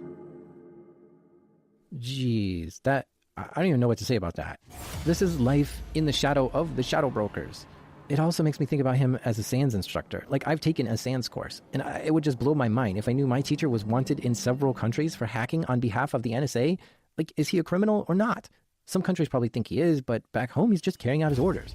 And now when I think about it, I think it's actually weird that the FBI indicts the hackers who were working for foreign governments. The hackers were just carrying out their orders. Why not indict the officers or generals or the leader who signed the executive order? And at that point, you might as well treat it like an act of hostility from one nation to another. I don't know. It gets weird and sticky on who to blame for hacking when it comes to nations hacking nations. It's kind of like when Apple is suing Google for 20 things and Google is suing Apple for 20 things. Yeah, sure, Russians hacked the US, but the US has probably hacked Russia too. So now what? Ugh. Since 2017, we haven't heard anything more from the shadow brokers. Their last tweet mentioned Jake once again, but it wasn't really saying anything new, and since then, it's been quiet. While we normally saw them come back every few months, they've now been quiet for over 2 years. But I don't think that's the end of shadow brokers. I still think there's a huge investigation, a hunt into who's behind it. It quite possibly could have been an insider, a double agent, someone who works in the NSA and had access to this stuff, but was feeding it to another country like Russia. And yeah, at this point, most signs do point to Russia being behind the shadow brokers, but we don't know for certain. But if you think about the intent and capabilities of this group, their intent is to do battle with the most sophisticated hacking group in the world, the NSA, and then burn some of their expensive exploits. And their capabilities are that they can somehow get these exploits out of the NSA, probably one of the most secure places in the world, and then publish them and then get away with it. When you think about all the intelligence capabilities the NSA has, and they don't have anything on this crew, this puts shadow brokers in a top tier category for what their capabilities are. And then you look at how much they say about Trump and the ability to shift the news cycles when it comes to Russia. Yeah, it just looks like it's probably Russian. But like I was saying, there haven't been any FBI indictments about this or public statements from the U.S. government about this either, and especially nothing from the president. He typically doesn't call out Russia for stuff like this. But even if he did blame Russia for this, what would that sound like? I mean, it would admit that the NSA somehow lost control of their secret hacking tools, and that might make the U.S. look bad. So it's a complicated issue. Oh, and I should also mention Harold Martin III somewhere in here too. There's this theory that Harold is somehow behind this. Harold was a government contractor working for Booz Allen Hamilton, and while he was there, he was doing some work for the NSA and got access to some top secret information within the NSA. Harold decided to steal 50 terabytes of information from NSA servers and successfully got it out. We don't know who Harold gave this 50 terabytes to or if he gave it to anyone. We don't even know what's in the data. But he was caught and is currently serving 9 years in prison for this. The data on the shadow broker dumps could have been something that Harold stole. The timestamps do seem to line up with this, but there's no real good evidence that does connect Harold to this whole thing. All right, let's take a step back and try to understand what this whole shadow brokers thing means. While the NSA has neither confirmed or denied that they've made these tools, all signs point to these being actual exploits that the NSA has made and kept to themselves as weapons to attack the enemy with. But let's think about that. This means the NSA has a group of researchers who are actively looking for vulnerabilities in software, like Microsoft Windows. And then when they find these vulnerabilities, they don't tell Microsoft about it. They keep it to themselves. Now, the NSA has publicly said they don't hoard 0 days or exploits that nobody knows about. But here's evidence that they do. Now, what does that mean? Well, it seems the NSA has decided it's more important to be on the offensive versus being on the defensive. If the NSA was defensive-minded, they would be working with software vendors to find vulnerabilities and get them fixed. But instead, we see this, where they secretly find vulnerabilities and not tell the software vendor about it, so that they can later use it on an attack against someone else. And perhaps this was the message that the shadow brokers was trying to relay, to place the NSA under extra heat for hoarding 0 days like this. And that's certainly what happened. A lot of people use this as evidence that the NSA does not have it in their interest to keep us secure. But instead, they want to keep these exploits to themselves so they can be better at doing espionage and surveillance and hacking into other networks, which I suppose could be considered defensive-minded if they're using that to find what an upcoming attack on our country is going to be. But that's just hard to believe when we see nation-states hacking into companies in the U.S. and creating huge, huge problems for those companies. And see, here's the perfect example of when that can backfire, when the exploits the NSA makes gets into the wrong hands, or when someone exposes the capabilities of the NSA. Snowden, the ANT catalog leak, and now the shadow brokers give us a very clear view into what the NSA is doing. And I think it's important that we all take full note of what we see here. Now, as someone who used to defend networks from threats, I want to take a moment and talk about what we as defenders should be doing about the shadow brokers. When the shadow brokers dumped all these NSA-grade hacking tools, we should be analyzing them and trying to understand them as best we can. And here's why. Let's take the Windows event log hack that was dumped as an example. This is a hack that can turn Windows logging off and then back on whenever you want, or it can delete individual event logs from Windows. And here's the thing, historically, it's been possible as an admin to turn logging off and on. Okay, fine. But when that happens, an event is created that says logging has been turned off. It's also possible to clear all event logs, but again, there's a log created that says that all the logs have been wiped. And that wipes all logs, not just one or two. But with this hack that was dumped, you can disable logging without an event indicating logging has been turned off. So you can turn it off, do your dirty work, then turn it back on, and there's no evidence that the logs have been tampered with, which is really scary, but important to know. There's also a capability of removing individual events. So this is important for us defenders to know because Windows event logs are so important to us. They tell us the truth of what happened. So how do we handle this? Well, now you need to be looking for what's not there. For instance, event logs are numbered. So what if you saw event log 97, 98, no 99, and then 100? Well, what happened to event log 99? Or what happens when you see a logout event but not a login? If you see stuff like this, you can assume you have a hacker who's using these shadow brokers hacks, but also isn't that savvy enough to know how Windows logging works. Because this hacker was smart enough to delete their login event, but not good enough to delete their logout event. And this is the kind of stuff that defenders and incident responders have to learn about from shadow brokers. But not only that, every sophisticated hacking team in the world paid serious attention to these dumps. I just told you about the logging one, but there's like 70 other exploits they dropped.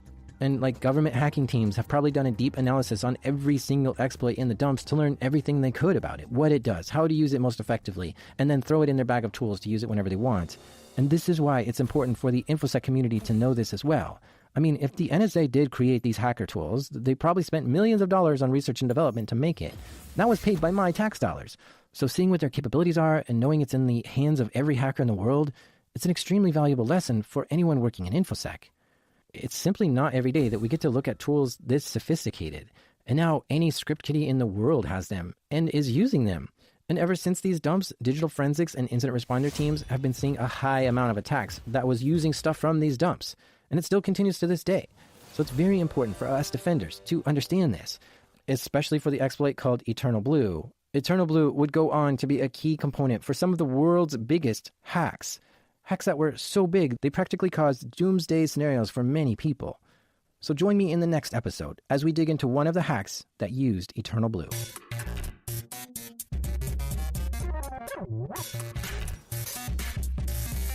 A big thank you to our guest, Jake Williams, for taking time to share this incredible story with us. You can follow him on Twitter. His name there is @MalwareJake. Good luck out there, Jake. I also want to give a big thanks to Andy Greenberg from Wired. He just finished writing a new book called Sandworm, which goes into detail about this whole shadow brokers thing and then goes into detail about what Eternal Blue went on to be used for. And we're going to interview Andy in the next episode, so if you want to check out his book, it's Sandworm. It's really good. Don't forget to help support this show through Patreon, where you can get some bonus episodes, exclusive only to Patreon donators, and you can also get some stickers and an ad-free feed. Patreon supporters really do make a huge impact on keeping this show going, and they're absolutely my favorite listeners. This show is made by me, Grizzly Masquerade, Jack Resider. Sound design this episode is by the headphone-wearing Andrew Merriweather. Editing help this episode by the Cyber Maiden, Damien. And our theme music is by the jingling Breakmaster Cylinder. And even though webmasters around the world add my IP to their blacklist every time I say it, this is Darknet Diaries.